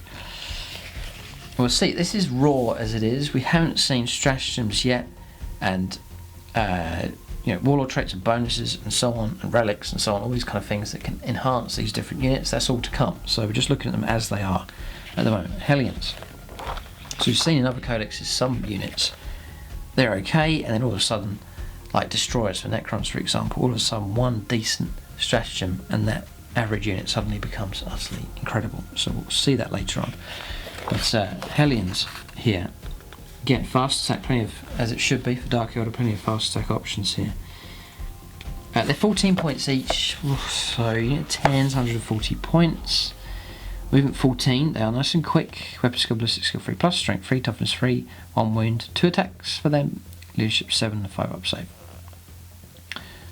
Power level 3, it's 5 of them, 1 Heliarch and 4 Hellions. You can take 5 more, 10 more, 15 more, big units. And they're armed with Heliglaves and Skyboards with Splinter Pods. I've covered all of that already. The Heliglaive there, I doubt they're going to charge you for it, no. So flat 14 points. It's +1 strength, and it is 2 damage. It's pretty nasty against things like, I've done this before, against Primaris Marines, actually. They're not bad. That 2 damage is nasty.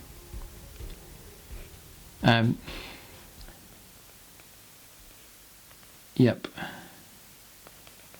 Now, Splinter Pods are okay. Assault 2, range 18, not bad. Chucking out plenty of shots with them as well. Phantasm Grenade Launcher available for the Heliarch. The Heliarch may also take Splinter Pistol and Stun Claw. We'll see that in just a moment. Splinter Pistol and Power, so we know that, and the Agonizer and Splinter Pistol. So the Stun Claw then is 4 points. It's the same as an Agonizer. It's a melee weapon, +1 strength. Each time you roll a wound of a 6 for this weapon, the target suffers a mortal wound in addition to any other damage. So it's okay, it's not bad. But I'd probably go Agonizer. And it's probably worth taking. 3 attacks, anything with 3 attacks or more, it's usually worth giving them something. Power from Pain and Combat Drugs, plenty of enhancements to add on to that basic stat line. And then Hit and Run. This unit can both fall back and charge in the same turn. Good bit of flexibility. They're a very fragile unit. Very fragile. And a good summation of Dark Eldar already. Swift, but soft.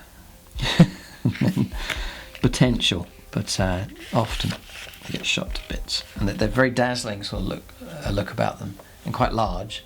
And so the opponent, I've found, usually shoots that makes them quite a high priority, even though they're not too deadly. Yeah, vehicles there might be quite good because you're on 2 damage a time, +1 strength. So that means even on toughness 8 or toughness 7 vehicles, you're going to be on 5s to wound. So that makes them not bad. You know, any failed saves, 3 up save on a vehicle, any failed saves, it's 2 damage a time, so not bad. Right, Scourges next, or Scourges, I have a few of these. Could expand them. So they will cost 12 points each for these. Their power level 5, their movement at 14, nice and quick. Weapon skill, ballistic skill 3 plus, strength 3, toughness 3, 1 wound, 1 attack, leadership 7 and 4 up saves. Looking for firepower ambush from these.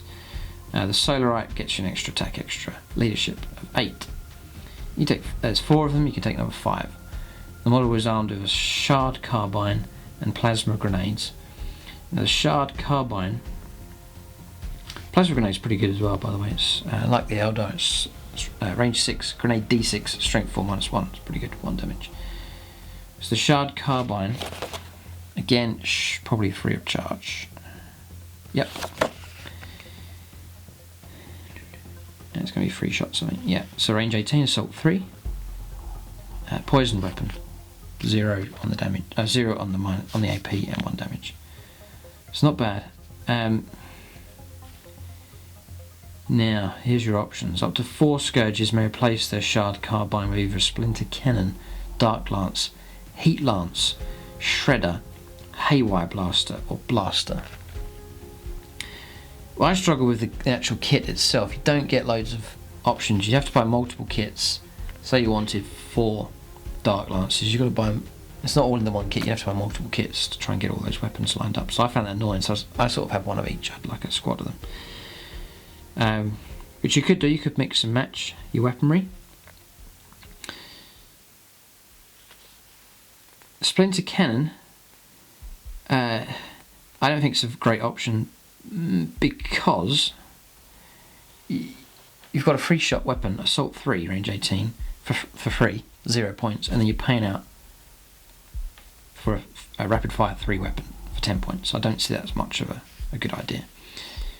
The Dark Lance is okay, but you're on -1 when you move. So, and it's 20 points a time. All of a sudden this unit will get very expensive. The Heat Lance is 12, isn't it, I think? Yes, that's possibly an option for them. The Heat Lance range 18, getting quite close though, so you've got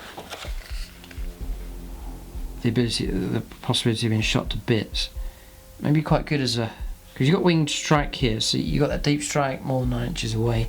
The Heat Lance is range 18, so you can deploy them somewhere craftily, or even go to sort of a character assassination attempt with them. Or you can go for Shredders. Now Shredder is range 12. Yeah, I think that's a great option. Shredder wasn't that great. Not talking about Shredder out of Teenage Mutant Ninja Turtles. I'm talking about Shredder here. Yeah, there's an opportunity for a bit of Shredder cheese here. Range 12. Because you could take 4 of them, because they're quite cheap. I like this idea here. So you go for little ambush units of these. Just you take 5 of them, which is like 60 points. And then you took 4 Shredders. That's 32 points. And then you could land, and you'd actually, with 4 of them, you get assault d6, so 4d6 shots. Coming in at strength 6 -1. And if you're attacking an infantry unit, it's reroll foul wounds. Whoa, it's a real bit of anti-hordes there with them. Yeah, it's interesting that 60, 90, 90, well, you're pushing on about 100 points. I know it's worth doing or not. But I like the idea of the Shredders. The other option is blasters. Yes, blasters are cool. Again, it's going to be quite expensive to do it. Range 18, pretty good ambush though with them. 4 blasters ambushing, pretty good. Okay, and then the other option, we haven't seen this one yet, is the Haywire Blaster. So the Haywire Blaster is 8 points. So one of the cheaper options. And we're thinking about like a unit, say unit 4 of these, or unit with 4 of these. Range 24, so it's nice. You can land somewhere and you're some distance away, which is good to try and keep this smaller unit alive. Assault D3, so if you've got 4 of them in a unit, you've got an average of between 4 and 12 shots, on average about 8 shots in total once you've rolled up. Strength 4, -1, 1 damage. If the target is a vehicle, you can roll a wound. If you roll a wound of a 4+, so half a chance, target suffers a mortal wound, in addition to any other damage, and a roll of a 6+, it's D3 mortal wounds instead of 1. So it's not bad, and if you had 2 units of these, and you just land them down, and then you can ambush, and you don't even need to get close, you can land some distance away with this, and cause trouble for vehicles. If you're clever with these, it's some pretty good supporting fire. And quite cheap. You're keeping the cost of the unit down. 60 points plus 32 points. Yeah, so yeah. The key would be to keep them alive for multiple turns. If you can take on vehicles multiple turns in order to make back your points value of them. The cost is the initial cost, 12 points, is kind of steep, but you're getting the ability to ambush. So that's the options then. Difficult choice of Scourges. I just think, smaller unit and they just get shot up and the opponent knows the value of them. Up to 4 Scourges may replace. I've done that. The Solar Rat may replace a Shard Carbine with either a Splinter Pistol or Blast Pistol. I probably wouldn't bother just to keep the cost down. The Solar Rat may take a Venom Blade, Power Lance. Power Lance? Or Agonizer. Don't think I'd do combat here. Or close proximity. Attacks is very low, so I would forget about combat, so I wouldn't bother any of this. But the Power Lance, interesting. It's +2 strength, you fight at strength 5, AP -1 on 1 damage. And that will cost 4 points, but I wouldn't bother. Yeah. So Winged Strike, Deep Strike ability, as we've seen. Power from Pain available for these, and they have a 6+ advanced save. That's it. Oh, and a 4+ regular save. But they're not that tough. No. The danger for them is just them being destroyed by pretty much anything. It's the danger for the Scourges. Yeah, if you say, right, I was taking unit 4, I get a max out, take 4 weapons or whatever type it is, but I need to protect them, so then at the end start taking more Scourges, suddenly the cost of them goes up. And when you lose them, it just hurts even more. So they're a conundrum, Scourges. I like the Haywire idea because it's one of the furthest distances away. There's no minus when you're moving about, when you land. And then if you land them cleverly, like behind a rock but with an angle to a vehicle, and you can supporting fire but you're blocked off from other firepower coming, you just use them wisely and then relocate 14 inches, an assault move and so on, or advanced move. And if you're very, very careful with them and use them cleverly, then you get the most out of them. But you need to land, do some damage, do some more damage and some more damage to get the points back. And that's quite difficult because they're a softer target. Talos is next, then on to heavy support now. So the Talos, 75 points.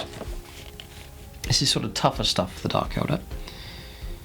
Power level 6, movement 8, weapon skill 3+, ballistic skill 4+, strength 6, toughness 6, 7 wounds, 5 attacks, leadership 8, and a 3+ save. It's a pretty good stat line and quick enough.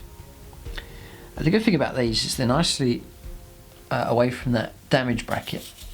So even if you're on 1 wound, you're still going to carry a decent stat line. So that's a strength for these. And they're quick enough. Movement 8. So 1 Talos may contain additional Talos, or 2 additional Taloses. Each model is armed with 2 splinter cannons and 2 macro scalpels. So macro scalpels are 4 points each, that's 8 points. And then 2 splinter cannons as well, which is going to be 20 points, I think. Yep, 2 of them, 10 points each. So chucking out a bit of firepower. They are 4+ to hit, though. That's how they used to be. In combat, you've got 5 attacks coming in at 3s to hit and strength 6, and then the scalpels, macro scalpels, is +1 strength, so fighting at strength 7. AP -2 and 2 damage. It's armed with 2 macro scalpels. Each time it fights makes an additional attack, so 6 attacks now. So Talos isn't bad. Okay.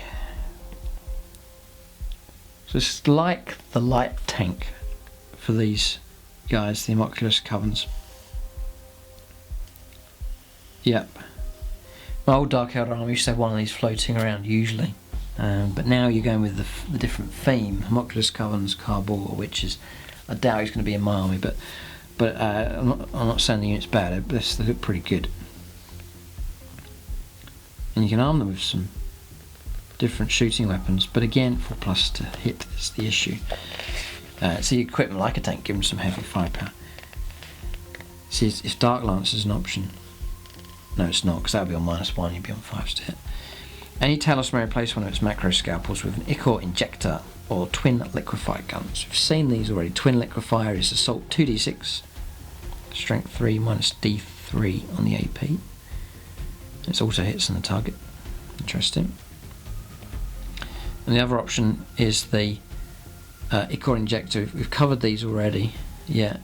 The Talos replaces one of its macro scalpels with Chain Flowers or Talos Gauntlet. So Chain Flowers is strength of the user, 0 on the AP, 1 damage. Make 2 hit rolls for each attack with this weapon. You can reroll failed wound rolls for this weapon. Doesn't sound that great. And that will cost you 3 points. So now I would stick with the scalpels. The Talos Gauntlet though, plus 2 strength, so you're on strength 8, minus 3 and d3 damage. When attacking this weapon, it's -1. It's a bit of a heavier hitter there, but you'd be on force to hit. And that will cost 15 points for that one. Okay, I would probably stick with the scalpels, because you're still fighting at strength 7, still -2, and you're on a guaranteed 2 damage, and you're getting an extra attack. Whereas you're not getting an extra attack with the gauntlet, you're -1 to hit as well, so macro scalpel, I reckon. I would stick with them, and it's not, works out not too expensive. Power from Pain, 5+ invuln save as well, and explodes actually. Is available from them as well. Okay, so that's the Talos. The Kronos next here. So, power level 4. Kronos is 65 points. Movement 8. 4+ weapon skill, ballistic skill 3+. It's better at shooting. Strength 5, toughness 6, 7 wounds, 3 attacks, leadership 9, and 3 up save. So it's one of them. You take another 2. Each model is equipped with Spirit Siphon and Spirit Leech Tentacles. So, Spirit Siphon 0, and then Spirit Leech Tentacles is 0 as well. So you're on a flat 65 points in it for Kronos. And it's cheap. 7 wounds, 3 up save. Interesting. Spirit Siphon then, range 8. Assault d6, strength 3, -2, 1 damage. Auto hits on the target. Each time you make a wound of a 6, it's resolved at damage characteristic d3.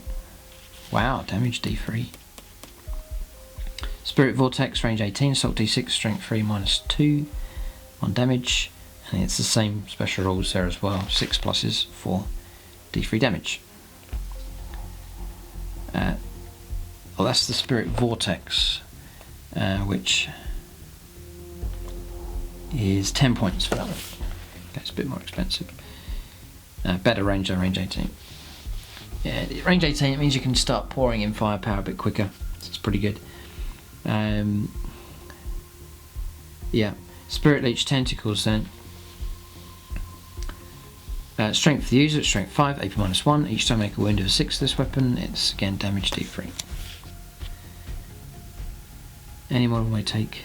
Alright, so you come with Spirit Siphon, Spirit Leech Tentacles, then you can take a Spirit Vortex and Spirit Probe as well. Okay. So the Spirit Probe is 5 points to add that on, and that is reroll wound rolls of 1 for Drukhari units in the fight phase while serving 6 of any friendly Kronos with a Spirit Probe. In addition, if a Kronos with a Spirit Probe inflicts 1 or more unsaved wounds in the fight phase, you can pick a friendly Drukhari unit within 6 that is not a vehicle. The unit you pick regains a lost wound. Ugh, yuck. Oh dear, strange models, these things. Insensible to pain, 5+ invuln save, and they do explode as well. Interesting, okay. So next is the Ravager, which I'm familiar with. Bit of heavy support for the Dark Eldar. Do rate the Dark Lance. So the Ravager then, it starts off at 80 points. Power at 7. Weapon skill 4+. You're on a damage chart then. On the top bracket you're running on movement 14, so quick, 3+ ballistic skill and 3 attacks in combat. It drops down to movement. It goes from 14, 10, 6, and the ballistic skill drops from 3, 4+, 5+, and then attacks drop right down to 1. 3 to 5 wounds, you've got to halve it, and then 1 to 2 wounds left to get to that 5+ to hit. So you've got to do virtually kill it to knock it right down. Strength 6, toughness 6. 10 wounds though to try and get through. Leadership 7, a 4-up save. So the model's armed with blade veins. They've added that in, that's cool.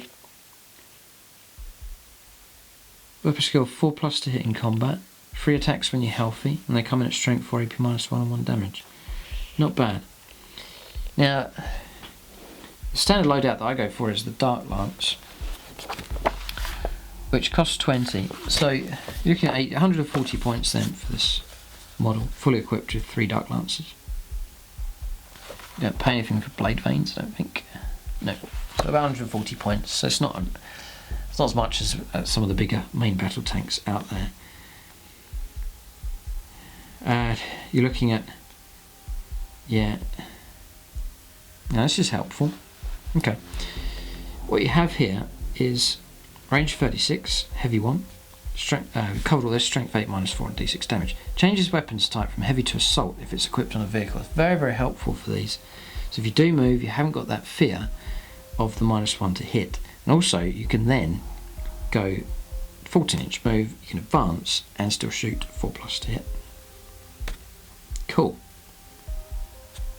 Assault, yes, great.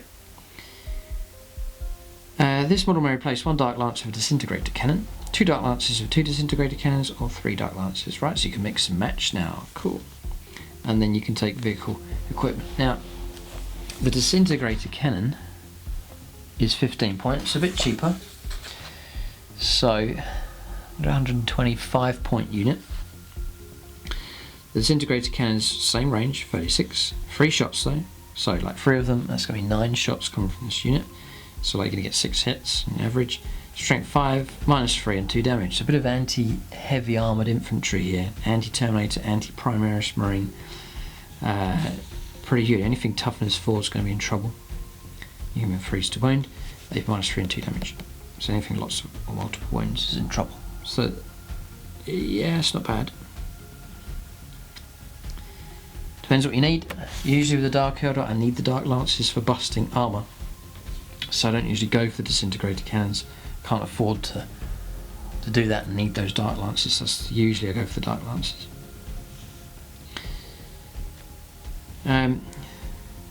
You know, and 1 Ravager, 2 Ravagers, firing at what a target you're looking to cause trouble for that target, like a Lehman Russ. 2 of these ganging up on it, getting their hits will cause trouble. Should cause trouble. So vehicle equipment then.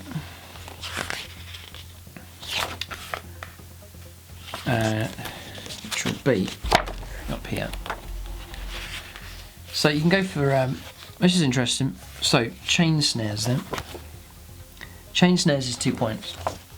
It's a very, very cheap upgrade set. We'll just see what they can do. It's chain snares. Reroll hit rolls of 1 for a model with chain snares whenever it attacks with its blade veins, so making it a bit more reliable in close combat. Okay, so trying to give you a bit of a combat edge with these, to be more aggressive with them. Okay, so reroll 1s, just cost you 2 points. They're determined to use them more aggressively. Remember, units that can fly, yeah, you can pull out of a combat and still shoot. So you could get stuck in, but not going to do too much. The other options is Grizzly Trophies. Again, 2 points, very cheap. Roll a d6 each time a model flees from a unit is within 6 inches of any enemy models with Grizzly Trophies. For each 6 additional model flees that unit, which cannot cause additional models to flee. An easy rule to forget that one. Probably wouldn't bother with that.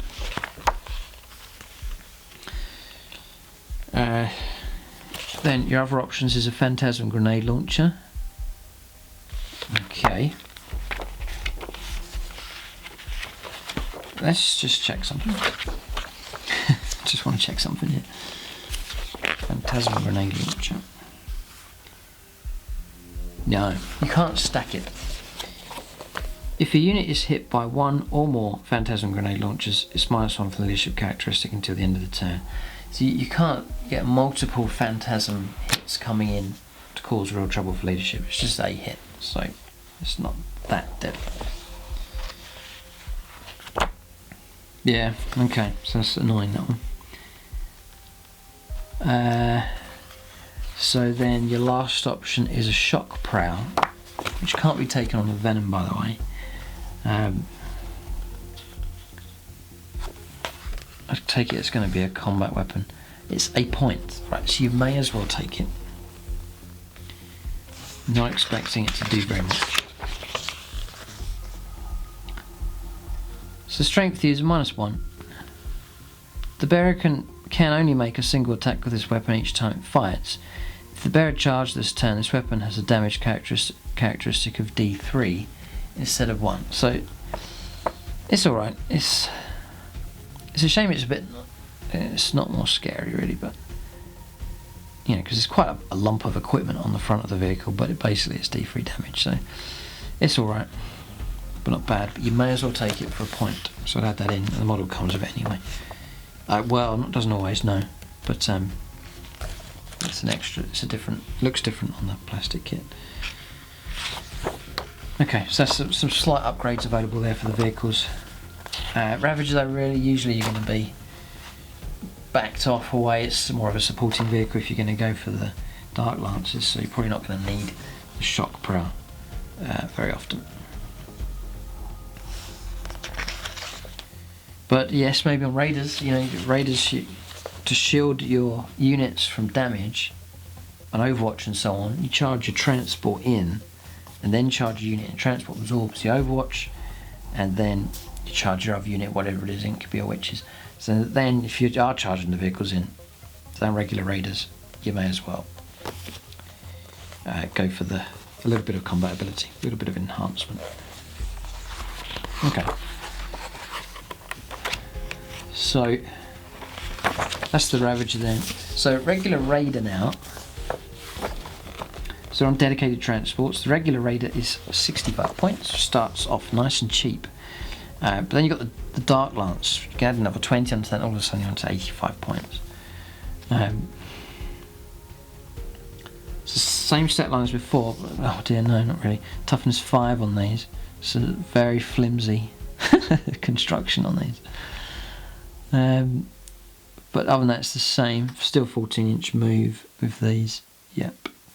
Still same amount of attacks and so on. Dark Lance then, so you basically... Right, so you've got rules then.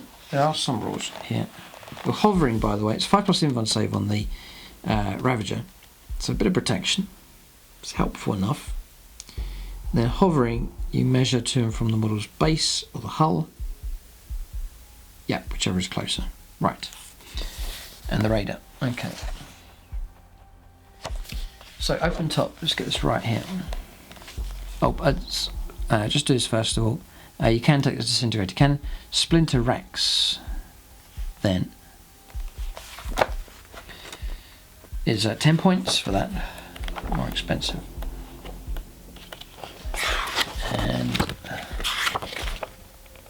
And Splinter Rex. Oh, it'll be here. Yeah, it's here. I'll just call this one out. If this model has Splinter Rex, then each time model that is embarked upon it shoots a Splinter pistol or Splinter rifle, and you roll a 6 to hit, it scores 2 hits rather than 1. This does not apply to artifacts of cruelty. So if you are going to do the gunboat sort of option, load it up with Carbonite Warriors, then it's probably worth doing that. If you're expecting to fire out of it multiple turns just to amplify your shooting, then yeah, pretty cool. So open top, models embarked on this model can attack in their shooting phase, measure the range and draw a line of sight from any point on the model, so that's the vehicle. When they do so, any restrictions or modifiers that apply to this model also apply to the passengers. Okay, so if you move, the model's count as overmoved. For example, the passengers cannot shoot if this model has fallen back in the same turn, cannot shoot except with pistols if this model is within an inch. So you can, if you're in combat, guys with pistols can shoot into that combat. They're embarked, so on. Note that passengers cannot shoot if there's... note that passengers cannot shoot if this model falls back, even though the Raider itself can. Yeah, because the ones that, if they're transporting an infantry unit, they count as infantry having fallen back. so I can't shoot. Clarified, okay. Hovering recovered, Night Shield, 5+ invuln save available for this as well. Explodes, and then Splinter X. Okay. So you can go first, you can transport Drukhari infantry, 10 of them. Each grotesque takes the place of 2 models. That's a good loadout. Would look kind of weird in real life. 5 of them loaded up, but you can do it. I think that's well worth doing it just to get that speed up the board, definitely. And then this model cannot transport Scourges or Skyboard models. Okay. So the Venom next. There's another option. I do like the Venoms. They're 55 points a time. There's very familiar sounding points costs there. Reminds me of 7th edition. Power level 4. 16-inch move. Super quick. Weapon skill 4+, ballistic skill 3+. Strength 5, toughness 5, 6 wounds. 2 attacks, leadership 7 and 4 up save. Great thing about Venoms is there's no damage bracket for these. I think they're great. Twin Splinter Rifle, there's no charge. Splinter Cannon, it's going to be 10 points. And then Blade Veins, you're looking at 65 points. Yep, we've seen all these weapons. You can replace the Twin Splinter Rifles with an additional Splinter Cannon. Yeah, so you can go back to the old days of 6 shots or 12 shots if you're in 18 for the Splinter Cannons, 2 of them. Vehicle equipment, obviously not the shock prow. These come with a flicker field, which is -1 to attacks that target this model in the shooting phase. A bit of protection there. So you've got speed, protection, firepower. Pretty good. And then the Night Shield, they still keep that 5+ invuln save as well. Yeah, I like the Venoms. Yep. So Venoms are cool. Alright, so they're pretty good. So they can transport 5 Drukhari infantry models other than grotesque Scourges and Skyboard models. More restricted, but you get your 5 Incubi in there. A couple like Warriors with their weapons, a few Witches, but yeah, okay. So I like the Venoms, they're cool. They're decent enough. If you lose it, it's not that much in points at all. Once you've disembarked, you've still got a model that can fire a decent amount of shots, and even if it's on 1 wound left, it's still firing its full rate as well, which is really good. So Venoms are good. So now we're on to flyer support next. So going over all these units here, I mean, a lot of you perhaps are familiar with Dark Eldar. You're seeing some of the changes that are taking place, but there's going to be plenty of people watching this who are interested in Dark Eldar but don't know where to start and so on. So we're going to cover all of the units. It means that you know that in this review you're always going to get everything covered as you go through, just covering everything here. So the Razorwing Jet Fighter is next. It's 105 points to start off with. You're looking at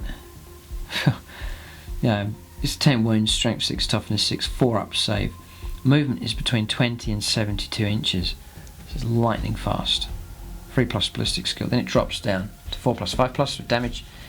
3 to 5 wounds remaining, your move drops down to 48, 20 to 48. 1 to 2 wounds left, so you've got to virtually kill it, down to 20 to 32, which is still really quick at 5+ ballistic skill. So it's still useful pretty much until you get to 1 or 2 wounds left. It's armed with 2 disintegrator cannons, Twin Splinter Rifle and Razorwing missiles.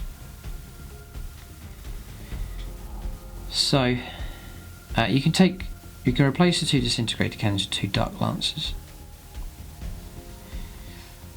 Again, I'm pretty keen on taking Dark Lancers. You can add 2 Dark Lancers, you can add an extra 40 points, 145 points.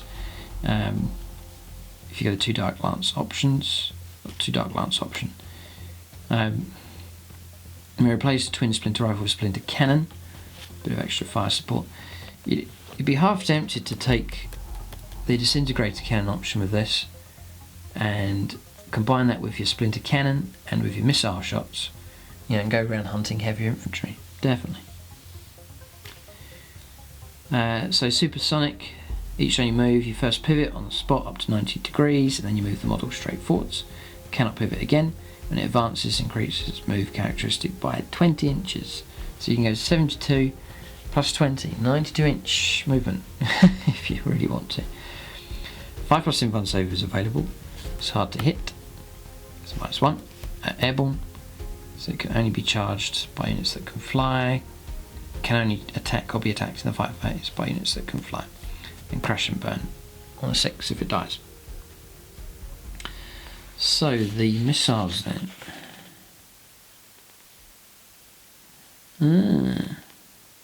Cool. So you pay for razor wing missiles, which is 0. Nice. Flyers are cheap.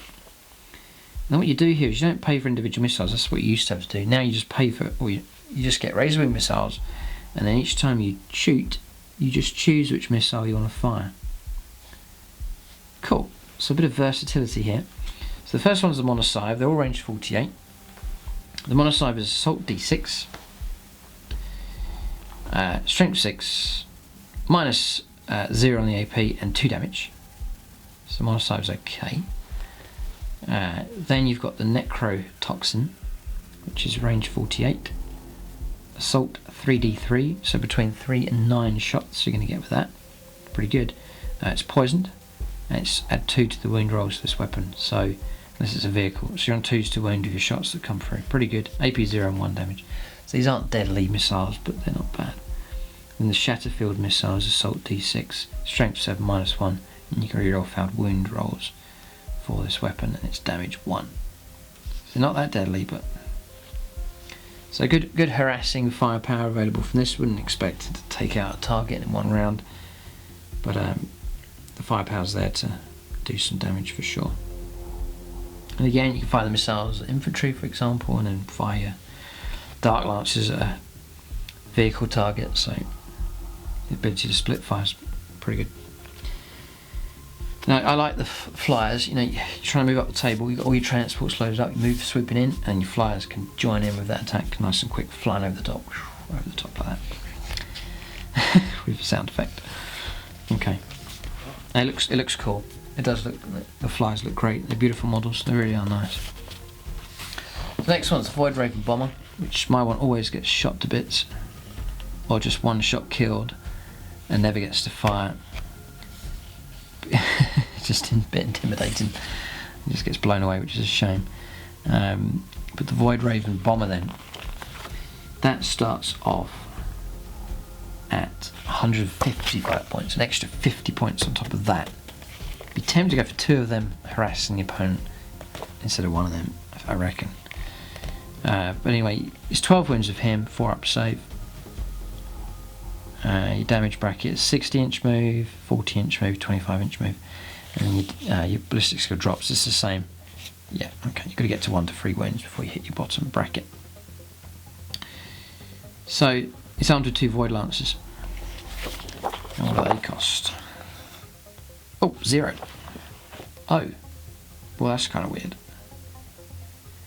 So now, all of a sudden, they're comparable in points cost, which is weird. You know, because you're on 105 plus 40 for your 2 Dark Lances, 145, and this one 155, but then 0 for your Void Lancers. So, about the same in points cost at the moment. Right. So, the Void Lance then, range 36, Assault 1. Yep. Strength 9, so freeze to wound the vast majority of vehicles. AP minus 4 and D6 damage. It's a bit better than the Dark Lance, just with the strength there. Modern may replace its 2 Void Lances with 2 Dark Scythes. Dark Scythes, minus 0. Okay, so there's no extra for this. Dark Scythe, range 24, assault D3, strength 8, minus 4 and D3 damage. So quite versatile, that one. You know, if you want to fire at heavy infantry, the D3 damage is pretty good. Still, if you want to fire at vehicles, you can just accumulate the D3s. So there's a bit more versatility with that. And you can get between 2 and 6 shots with that one. This model may take Void Raven missiles, so that's an option. You don't have to take the missiles if you don't want to, and they're 10 points. You may as well, I think. And the Void Raven missiles is an implosion missile, range 48 for both of these. Assault D3, strength 6, AP minus 3, and 1 damage. Or you can take Shatterfield, which we've seen already. Okay, so these two is not much in points difference. So Yep. Good. Yeah, it's pretty nasty. Okay. What's cool, a great formation is like one of them, and I can't wait to see some stratagems here, and you know, choosing your cardboard and so on might be able to help these out. But like one of those, and then flanked by one of them on either side. 3 of them coming across. Brilliant. Just looks really cool, like proper jet fighters. Yeah, I like them because, you know, in 40k you've got, you know, flying tanks like the Storm Raven and so on, but these are like proper jets, jet fighters. Yeah, they're cool. So yeah, pretty good, and they're not too expensive. And you could take an attack wing, fly wing, and get yourself a command point. Take 1, 2, 3 of them. Definitely, very, very tempted to do that. It looks great, very intimidating. You know, and they're a great distraction. Your opponent's going to start firing at them and not firing at ground targets. And 3 of them should kick out a fair bit of damage. Okay, so crash and burn, hard to hit, airborne, night shield, 5+ inv save available, supersonic. Right, void mine. Once per battle, a void raven bomber can drop a mine on an enemy unit it moves over in one of its movement phases. After the void raven bomber has moved, pick an enemy unit that it flew over, then roll 3d6 for each vehicle or monster in the unit, or 1d6 for every other model in the unit, up to a maximum of 10d6. Each 3+ is a mortal wound. That is brilliant. That is absolutely brilliant. So, unit 10 Space Marines, 10d6, 3+ is a mortal wound. All of a sudden, you've virtually obliterated a squad. Really good. Great. Really, really good. Yep. Nice. Particularly deadly against elite infantry. Like a large unit of them. Especially if they've only got 1 wound each. So the void mine's cool. So I like the void raven bomber. Yeah, I like the fighter support for the Dark Eldar. So the key, one of the aspects is yes, getting in close, but also to limit the damage that you receive. You can do that by destroying key targets. You know, pick out certain targets as you advance and you swoop in. Pick out certain targets that you've got to destroy and hit them with heavy firepower. Nice supporting fire from the jets. And then that just softens up the amount of firepower that the opponent's going to direct against you. So there's that softening up process with decent firepower. And the air support can do that for the Dark Eldar. It's just another layer of firepower that's available. So I rate the flyers. So they're pretty cheap. And one of them's okay, but 2 or 3 of them operating in the sky, it's like getting like air supremacy. Pretty good. And if the opponent's got flyers, you know, yeah. So I like these. I think they're good. 2 or 3 of them in the army, and it wouldn't be too expensive to do it. It's really not that expensive. 150 odd points here for either of these. It's not too bad. Okay. And that ends it there. So no big Lord of War for these. But still, so we've seen the standard loadouts now. Now we're into some helpful stuff. Covered all of this. All of this stuff here has been covered. It's a regular interval here with some nice images fighting against the Orcs. Great game. Back in 7th we played these against the Orcs. It was a fantastic battle. Really was good. Okay, so on to some extra rules now. So, if you play Ynnari, it's talking about here you drop Drukhari, replaced by Ynnari, and you lose all your Drukhari attributes and so on. The Vanguard of the Dark City, that's your objective secured for your troops. Then raiding force, this is the extra rules here. If your battle forged army includes at least 3 Drukhari patrol detachments, it means you can mix and match what you're going to go after: Cabal, Obsessions, Witch Cults, and Oculus, and so on. You can have like 1 of each, or balance out however you wish. So if you go for small patrols, if you have 3 of them, you receive 4 command points. So battle forged and then 3 patrols is like 7 command points. If your army includes up to 6 Drukhari patrol detachments, you get 8 command points. Major incentive to go for that. 8 command points plus 3 for being battle forged. All of a sudden you're on 11 command points. A patrol is like an HQ and a troop. So Nice bit of structure there. Very helpful for the Dark Elder, that's really good. Drukhari Obsessions then. So, you choose your cardboard obsession and then you select exactly which type here, and then remember your bonus bubbles. So if you've got an Archon, he's from, you got to make sure they match up the same in order to grant the bonuses and so on. That's what it's talking about here. Blades for hire, Drukhari Beasts, and this is interesting, and again this is helpful for the Dark Elder. Drukhari Beasts, Incubate, Mandrakes, Scourges units can be included in a Drukhari detachment without preventing other units in that detachment from gaining a Drukhari obsession. It's not going to interrupt and spoil stuff if you add in a unit of Incubate. Note, however, that these units listed can never themselves benefit from a Drukhari obsession. Okay. Yeah, so like, so you have, for example, here, Witch Cult, right? And you choose your Witch Cult, whichever it is, and the bonus you're going to go for, and that's your detachment. It's a Witch Cult obsession. But then you want to add into that a unit of Incubate, for example. They're just Drukhari. There's no Witch Cult for them. That's not going to disrupt your Witch Cult bonus. You have to make sure that everything's a Witch Cult in that. These units are exceptions. So that's, again, helpful. So here we go then, Cardboard Obsessions. So the first one is the Cardboard with the Black Heart. Units of this obsession that have the Power from Pain ability treat the current battle round as being one higher than it actually is when determining what bonuses they gain. Units of this obsession that do so have the Power from Pain ability instead gain the Inward Suffering bonus. Page 87.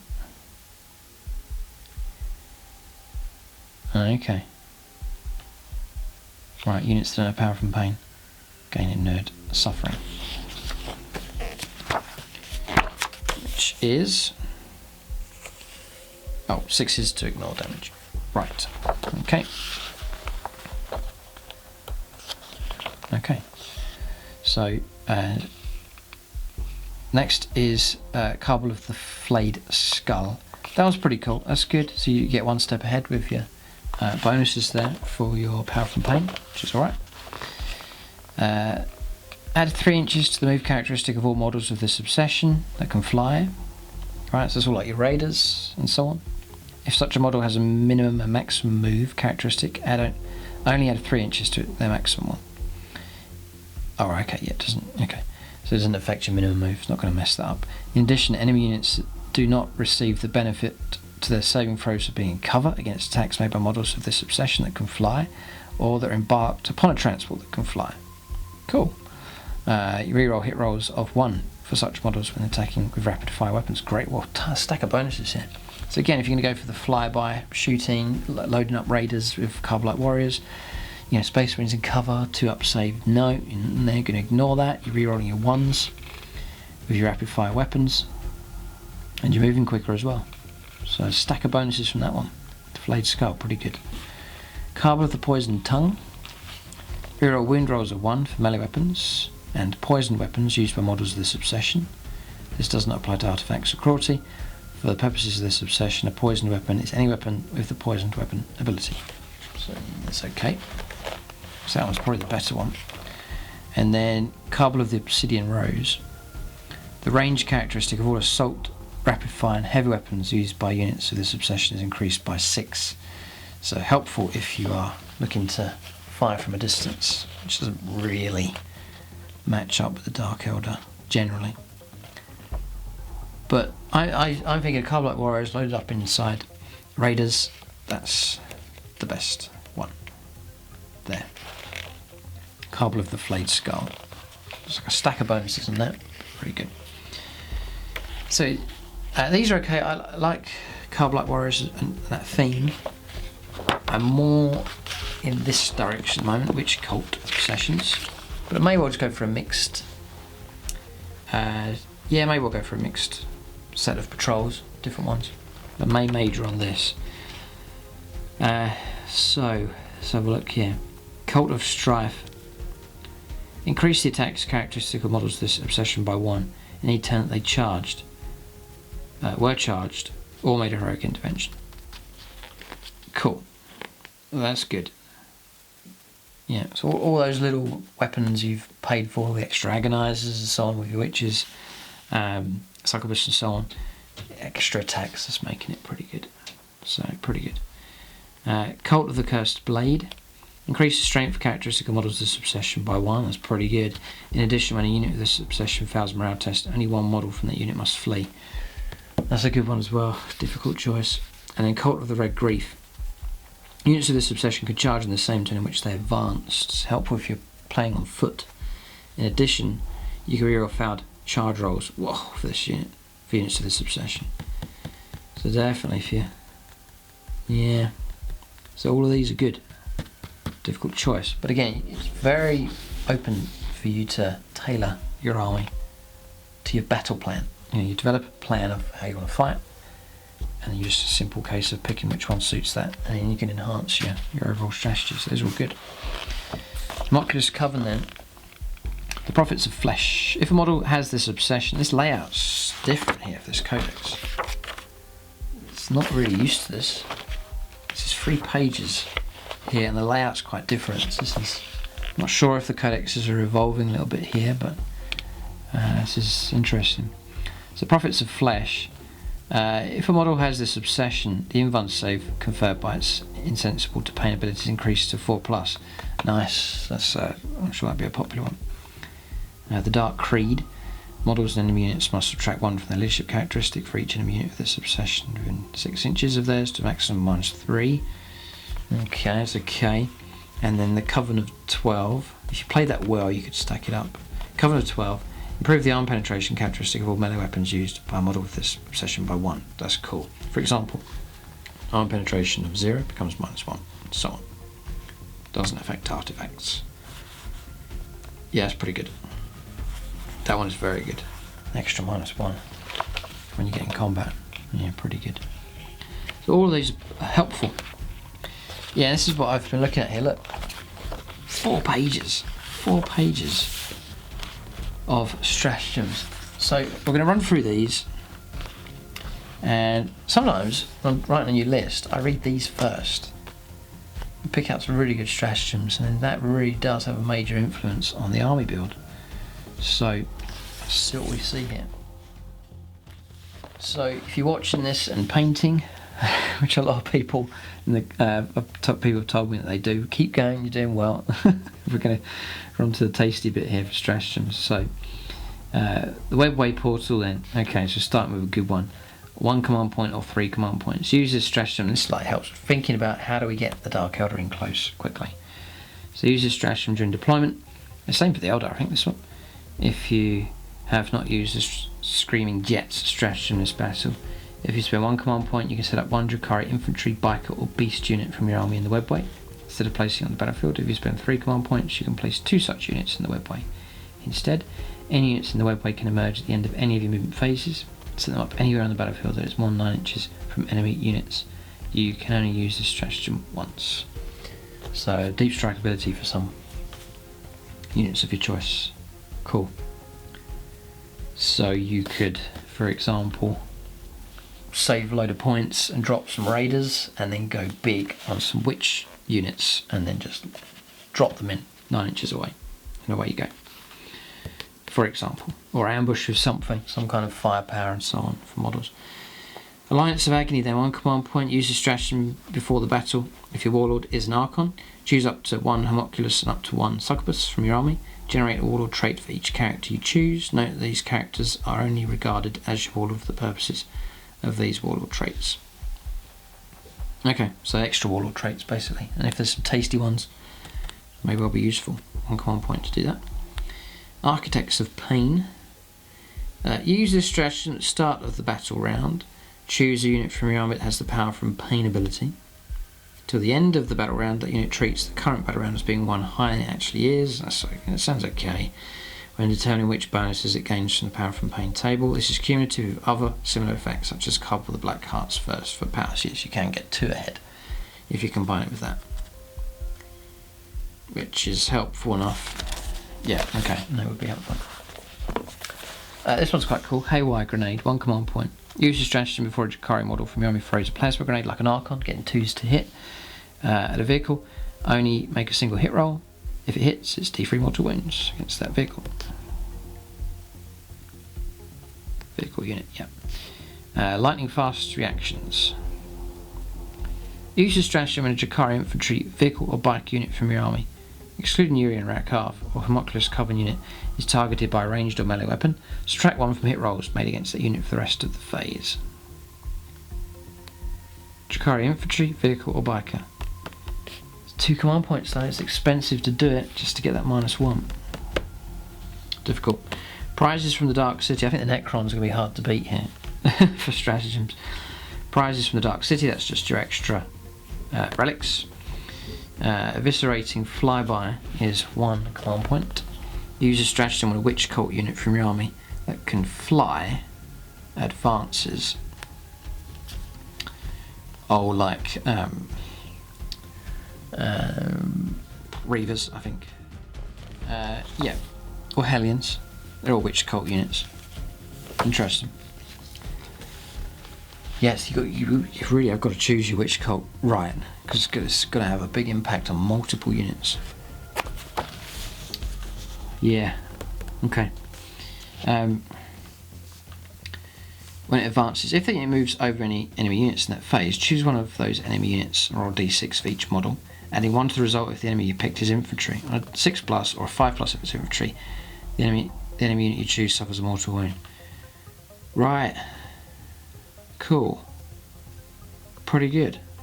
An interesting use there for your Reavers.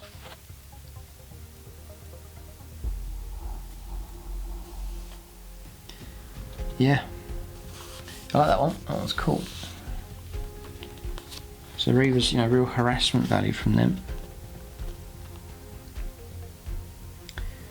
Yeah, and really annoying because if you've got like one model left and he just flies over a whole big unit, it's just going to cause a load of mortal wounds.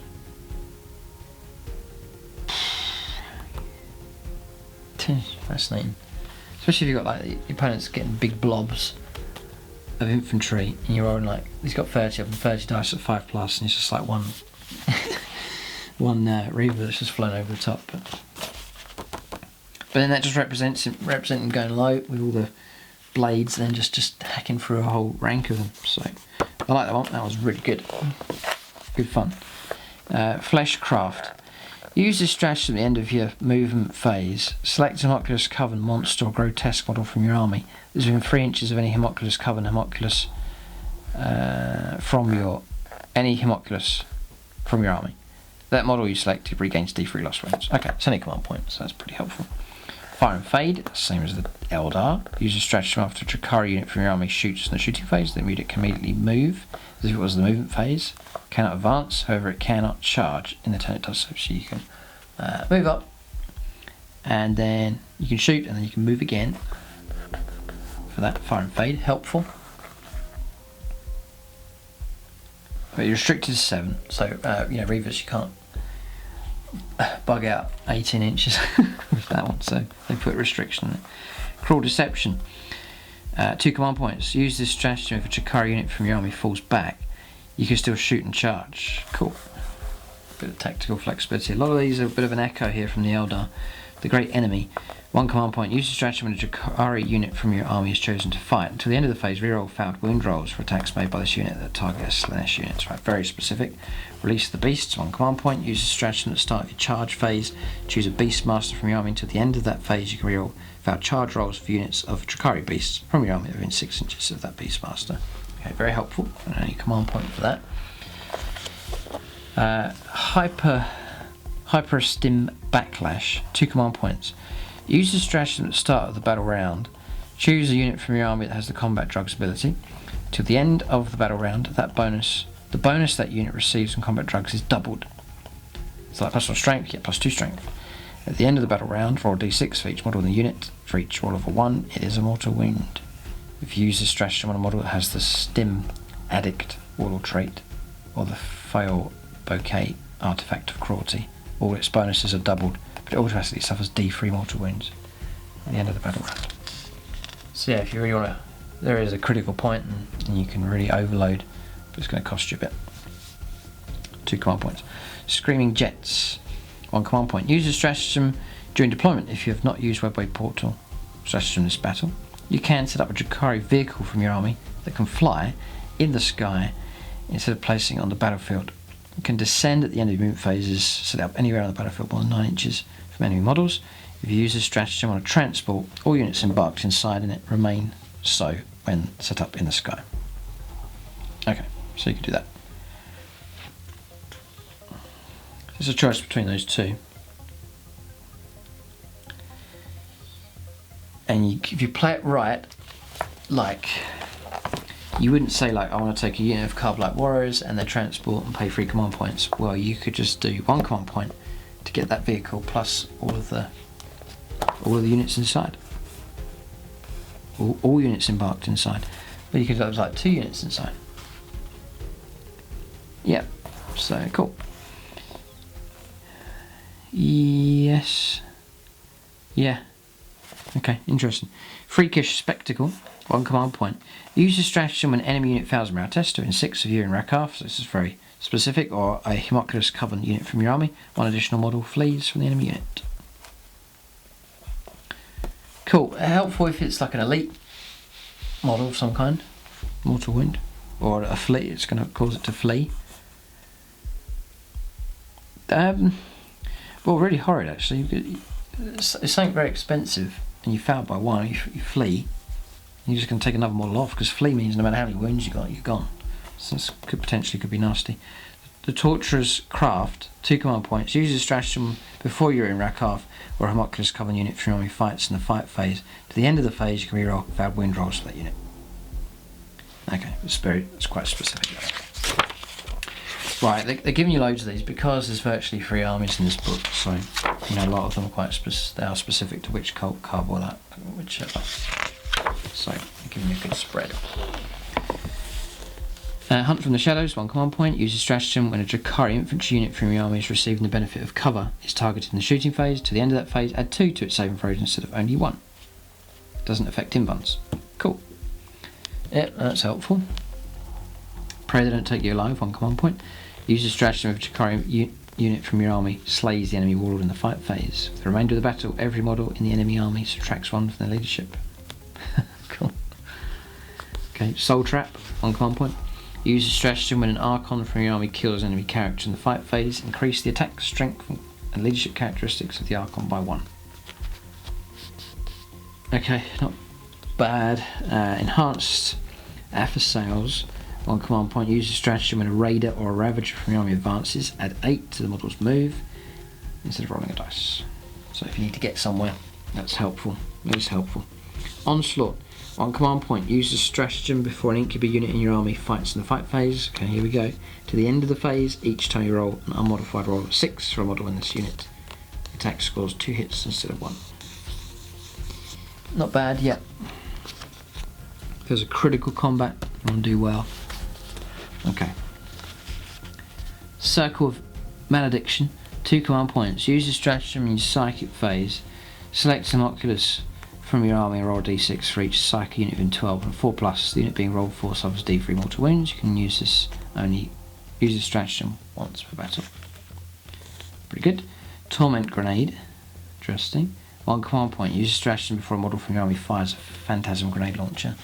If an enemy unit is hit by an attack made by this weapon this phase, in addition to the usual effects, roll 3d6. If the result is higher than the highest leadership characteristic in the enemy unit, it suffers d3 mortal wounds. Okay. So, a bit of an incentive to take a Phantasm Grenade Launcher, because it's quite likely you're going to score that. Or Torment Grenade.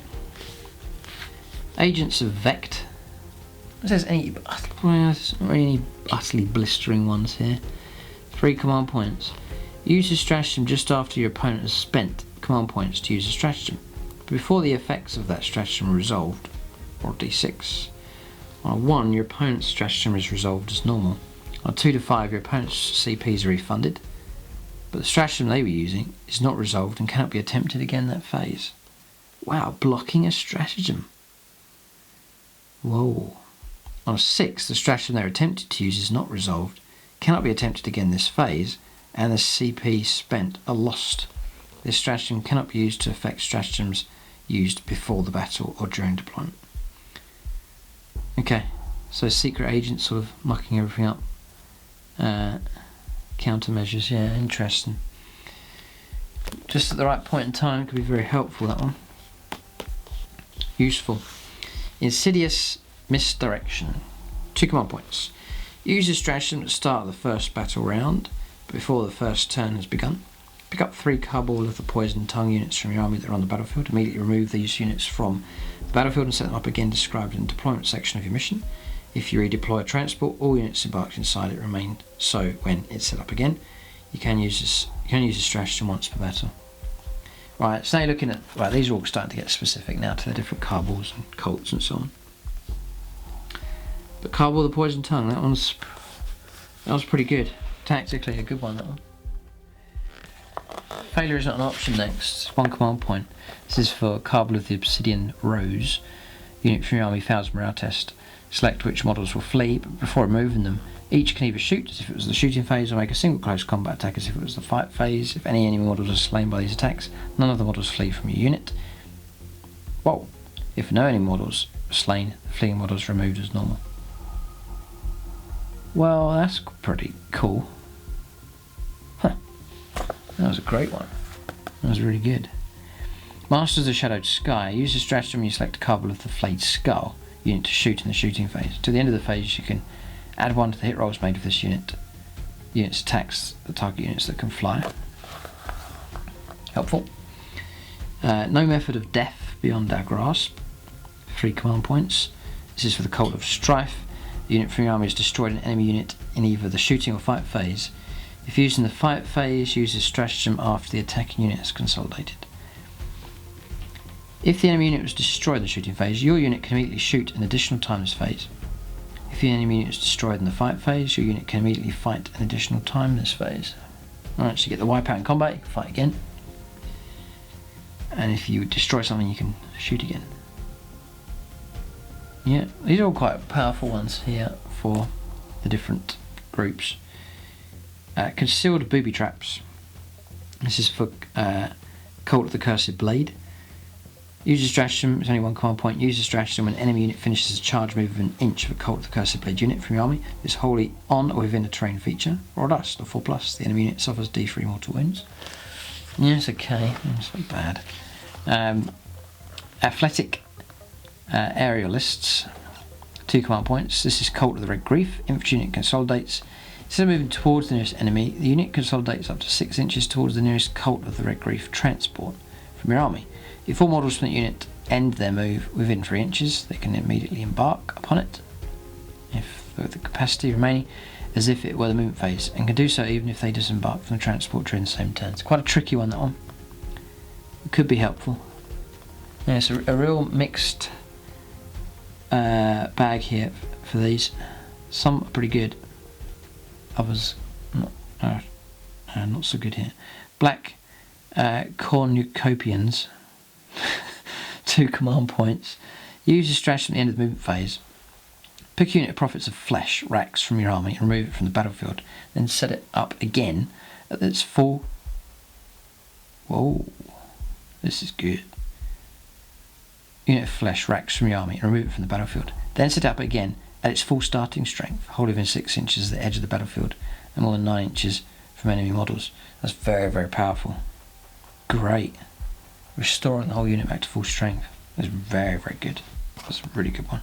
So you've got 1 left, you remove them from play. You had 6 of them. Brilliant. An esoteric kill delivered from afar, 2 command points. Use a stratagem when you select a dark creed unit to shoot with in the shooting phase. To the end of the phase, models in that unit can target enemy characters, even if they're not the closest enemy unit. Yeah, that's pretty good. If you pick the right unit, you can assassinate someone, so that one's powerful enough. And then administer punishment. This is the Covenant of 12 unit for your armies to shoot in the shooting phase. Until the end of the phase, models in that unit can target enemy units within an inch of friendly Covenant of 12 units. But each time you roll a hit for 1, such an attack instead resolved against one of your Covenant of 12 units within an inch of the target. You decide which. For weapons that hit automatically, roll a d6 for each hit, and a 1 to 3 hit resolved against one of your units. The 4+ is against the target. The stratagem cannot be used in the shooting unit is itself within an inch of an enemy unit. Okay, so that one's okay. So yeah, mixed results here. So artifacts then, looks like a good selection of artifacts available. So you give it to a character. Name characters like Urian and so on can't be given any of these, they've already got their specialised artifacts. So the Parasite's Kiss, I remember some of these names from the old codex here. Parasite's Kiss then, model with a splinter pistol only. It replaces the splinter pistol. It's range 12, it's pistol 2, it's AP, it's poisoned weapon. It's +2 to the wound rolls, unless it's a vehicle. And each time this weapon kills an enemy model, the bearer regains a lost wound. So from 2s to wound, 2 shots, AP -2 and 2 damage. Nice. Parasite's Kiss is good. The Gin Blade. Archon with a Husk Blade only. The Gin Blade replaces the Husk Blade. Gets +1 strength, AP -3 and D3 damage. Each time the bearer fights, you make 2 additional attacks to the weapon, or a D6 at the end of each fight phase in which the bearer attacked using this weapon. On a 1 they suffer a mortal wound, which is unlikely. Gin Blade's not bad. Right, the Helm of Spite. Recognise all of these. The bearer can attempt to deny 1 psychic power in each psychic phase, in the same manner as a Psyker. In addition, each time the bearer makes a successful Deny the Witch test, the Psyker can attempt to manifest that power. The Psyker that attempted to manifest that power suffers Perils of the Warp. Whoa, that's nasty. They automatically suffer Perils of the Warp. Wow. Helm Spite's good. Okay, so the next one's the Nightmare Doll. Homunculus only. Whenever you make an inured to suffering roll for the bearer, that wound is not lost on a 4+ instead of a 6. Pretty good. Animus Vitae. Animus Vitae is the following profile. It's a grenade, range 6. You can only use this once per battle. If it hits, the target suffers D3 mortal wounds. Any enemy models that are slain by this weapon. Then, for the remainder of the turn, for any units from the Power from Pain ability, treat the current battle round as being 1 higher than it actually is. When determining what bonuses they gain, so long as they remain within 6 inches of the bearer, this is cumulative of other similar effects. Right, okay, so it's quite complicated to remember all this, stacking up. You easily forget that. I'm looking for ones that like generate command points and so on. We'll see what there is, something straightforward. But straightforward, like a decent pistol, for example, that's fine. But some of these ones are quite complicated. The Triptych Whip. Succubus with an Agonizer only. Now this is interesting. So it then becomes, you get an extra 3 attacks with this weapon, and it's AP -2 and 1 damage. So it's just extra attacks. Poison. Right, this is nothing major. The Writ of the Living Muse, sorry. Writ of the Living Muse, not Moose. Couple of the... Oh dear, I can tell we're getting towards the end of the review here. Cabal of the Black Heart Archon only. Reroll, so these are specific now. Here. Reroll wound rolls of 1 for friendly Cabal of the Black Heart units within 6 of the bearer. Okay. Helpful for like shooting, for example. That one's pretty good actually. So you stick him near your Ravagers, reroll hits, reroll wounds of 1. Yep. It's units within 6. Yeah. So that's a good one. But you gotta go. It seems to be that some of the stronger stuff is specific for different Cabals, cults and so on. Soul Seeker, it's Cabal of the Poisoned Tongue. Archon with Splinter Pistol only. Soul Seeker replaces his Splinter Pistol. It's range 18. Oh, that's the longest range pistol in the game. It's got to be. Pistol 2. Strength is +2 to your wound rolls. It's poisoned. AP -1 D3 damage. If it's a vehicle, unless it's a vehicle, this weapon can target enemy units that are not visible to the firer and can target characters even if they're not the closest model. Units attacked by this weapon do not gain any bonus for being cover. Just whole stack of little bits. Again, quite complicated. The Armour of Misery. Yeah, I'm getting the overall impression from here and the stratagems. There's quite a lot of stacked small bonuses in a lot of these things. It makes things quite complicated and hard to remember. Yep. It's interesting. Just notice that in this particular codex here. Armour of Misery. Carbal of the Obsidian Rose, Archon only. The wearer has a 3+ save characteristic. In addition, subtract 1 from hit rolls for attacks that target the wearer in the fight phase. That's not bad. You know, if he's an Archon, 2+ invuln, 3+ save, might want to hit him. That was strong. The Obsidian Veil, Carbal of the Flayed Skull, Archon only. The first time this model fails its invuln save and its shadow field ceases to function, it immediately gains a 4+ invuln save for the remainder of the battle. Again, it's pretty good. So some good Archon bonuses here. Yeah, it's pretty good ones. The File Bouquet. Cult of Strife, Succubus. Roll a d6, so you've got ability to give a decent weapon. Yeah, well, sort of. The whip.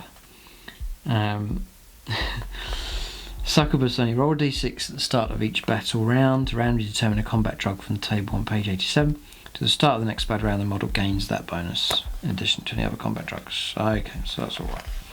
Next is Cult of the Cursed Blade. This is Traitor's Embrace. Succubus only. Roll a d6 if the bearer is slain in the fight phase. 2+, the unit that killed this model suffers d6 mortal wounds after it's finished making all of its attacks. That's horrid.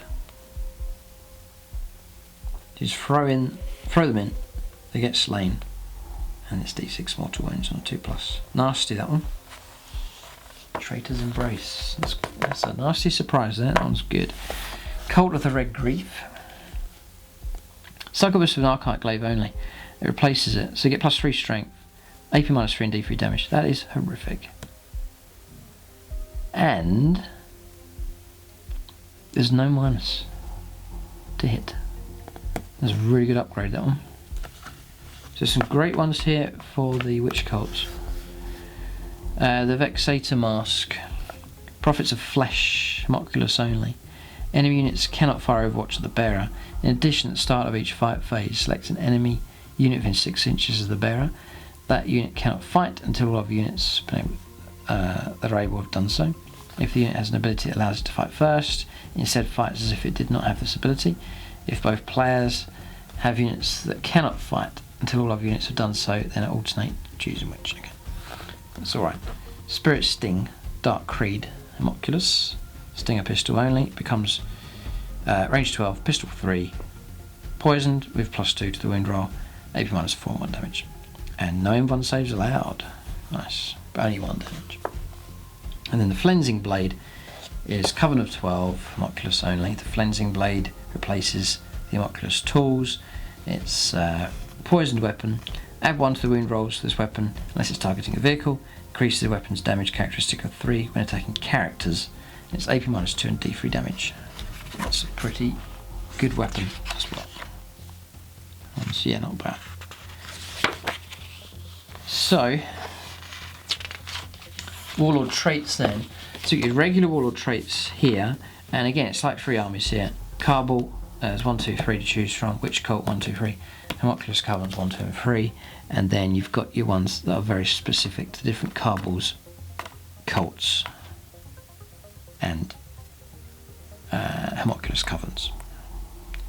And then they've given you named characters, your specific ones, just there as well. Drazar gets Hatred Eternal, Lilith Hesperex gets Blood Dancer, Nurian Rakarth gets Diabolical Soothsayer. So, Carbal Warlord traits. Hatred Eternal is reroll wound rolls for this Warlord. Pretty good. Yeah, not bad. Soul First. Add 1 to this Warlord's attacks characteristic in any turn in which they charge. It's quite mediocre. Were charged or made a heroic intervention. In addition, the Warlord regains 1 lost wound each time they slay an enemy model in the fight phase. That's pretty cool. Soul First is good. Ancient Evil. The opposing player must roll an extra dice when taking morale tests if they're within 3 inches of this Warlord and use the highest result. Yeah, it's pretty poor. So I'd probably choose one of those two. Witch Cult Warlord. Quicksilver Fighter. This Warlord always fights first in the fight phase, even if it didn't charge. If the enemy unit that's charged or has a similar ability, you alternate it and so on and so on. That's alright. Stim Addict. Before the battle, when determining the bonus This warlord receives from its combat drugs ability. Roll 2 dice instead of 1. Apply both results. Duplicate results are cumulative. Right, so if you roll the same result, say it's +1 strength, you get +1 strength twice if you roll the same number, for example. Alternative, you can pick 2 different bonuses to apply to this warlord. Yep, it's pretty good. It is pretty good, yeah. I'm liking the witch cult stuff here. Yeah, the bonuses seem pretty cool here, and the artifacts, some of the stratagems look pretty good. Precision blows. Each time you roll a wound of a 6 for this weapon, or for this warlord in the fight phase, the target suffers a mortal wound. Whoa! In addition to normal damage. Pretty good. All 3 of those are pretty good. Immaculous then. The warlord regains D3 lost wounds at the start of each of your turns. That's very good. Very good one. That's Master Regenicist. Master Nemesine. Add 1 to the wound rolls made for this warlord in the fight phase. I think that one's more powerful, the top one. And then Master Artisan here. Reroll inner to suffering rolls of 1 for friendly homunculus coven models within 6 of this warlord. That one's okay. Okay, then specific ones, again, which depends which one you're going after here. Cabal of the Black Heart. Whilst your warlord is alive, roll a d6 each time you or your opponent spends a command point. To use a stratagem, you gain 1 command point for each roll of a 6. So there it is, finally we found something for extra command points, but there's not really much here available. Yeah, there's not much here for getting extra command points, but that one's available. Cabal of the Poisoned Tongue. Friendly Cabal of the Poisoned Tongue units can use this warlord's leadership whilst within 12. That's quite poor. Cabal of the Obsidian Rose. Increase the damage characteristic of weapons other than artifacts or cruelty used by your warlord by 1. That's alright. Cabal of the Flayed Skull. Increase the warlord's strength and attacks characteristic by 1 during any turn in which they charge, were charged, or made a heroic intervention. Yeah, they're all quite tame. I prefer this one. Cult of Strife. The Blood Dancer. Each time you roll a hit of a 6 for your warlord in the fight phase, it scores 3 hits instead of 1. Yep, pretty good. Add what? How does that work? Oh, it's just Cult. I thought it was Archon. +1 invuln save. 2+ already. This is Cult of the Red Grief. Add 1 to invuln save throws for your warlord. Yeah, pretty good actually, that one. Cult of the Cursed Blade. Each time you roll an unmodified saving throw of 6 for this warlord in the fight phase, the enemy unit that made that attack suffers a mortal wound after it has resolved all of its attacks. Okay. Then Prophets of Flesh. Diabolical Soothsayer. Once per battle, you can re-roll a single hit roll, wound roll, saving throw, damage roll for your warlord. In addition, if your army is battle forged, roll a d3 before the battle begins. You gain a number of additional command points equal to the result. Nice. Tactically helpful, that one. That one's a good one. The Dark Creed. Roll 2d6 for each enemy unit within 3 inches of your warlord at the start of the fight phase. If the result exceeds the highest leadership characteristic in that unit, it suffers a mortal wound. Yeah. Okay. And then Coven of 12. Reduce all damage inflicted on your warlord by 1. For example, if your warlord fails a saving throw against a weapon that causes 3 damage, it's only 2. Yeah, it's helpful enough. I'd say that one's better. Problem is, right, is you say I really like this one, and then it's specific for Prophets of Flesh, and then you've got to go back and check your stratagems, your artifacts are all matching up, your bonuses as well for your coven. Go all the way back here as well. You've got to line everything up and make sure you've got the right. You made the right choice. This is quite complicated. Got to line all these things up here and make sure you choose the right one. You know, you might have a really good warlord trait, and then dreadful stratagems, and then, you know, so you've got to kind of do your research really. It's going to take quite a while to generate the best optimized sort of list here. Got some idea of what to do, but you're sort of sifting through 3 armies in a way, so there's a lot of information in this codex. Right, so then you're on to your costs then, unit costs and so on, which you've covered. And there's your extra 6 specific tactical objectives for the Dark Eldar just there. So that's the review. I've heard a lot of people saying, oh, Dark Eldar are really powerful now, they're amazing. From this codex, I would say they look okay, they look alright, they look strong enough. The improvements seem to be there. But I would say knockdown, deadly. The issue of being soft is still there. And then the danger of being a glass hammer army is still there as well. So Dark Eldar, yes, they've improved. I think Dark Eldar players will be happy enough. I'm not blown away by the codex, I'd say that.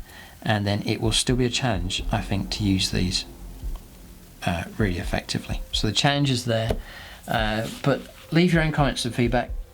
Often when I do these reviews, people point out powerful combinations, upgrades, unit choices and so on.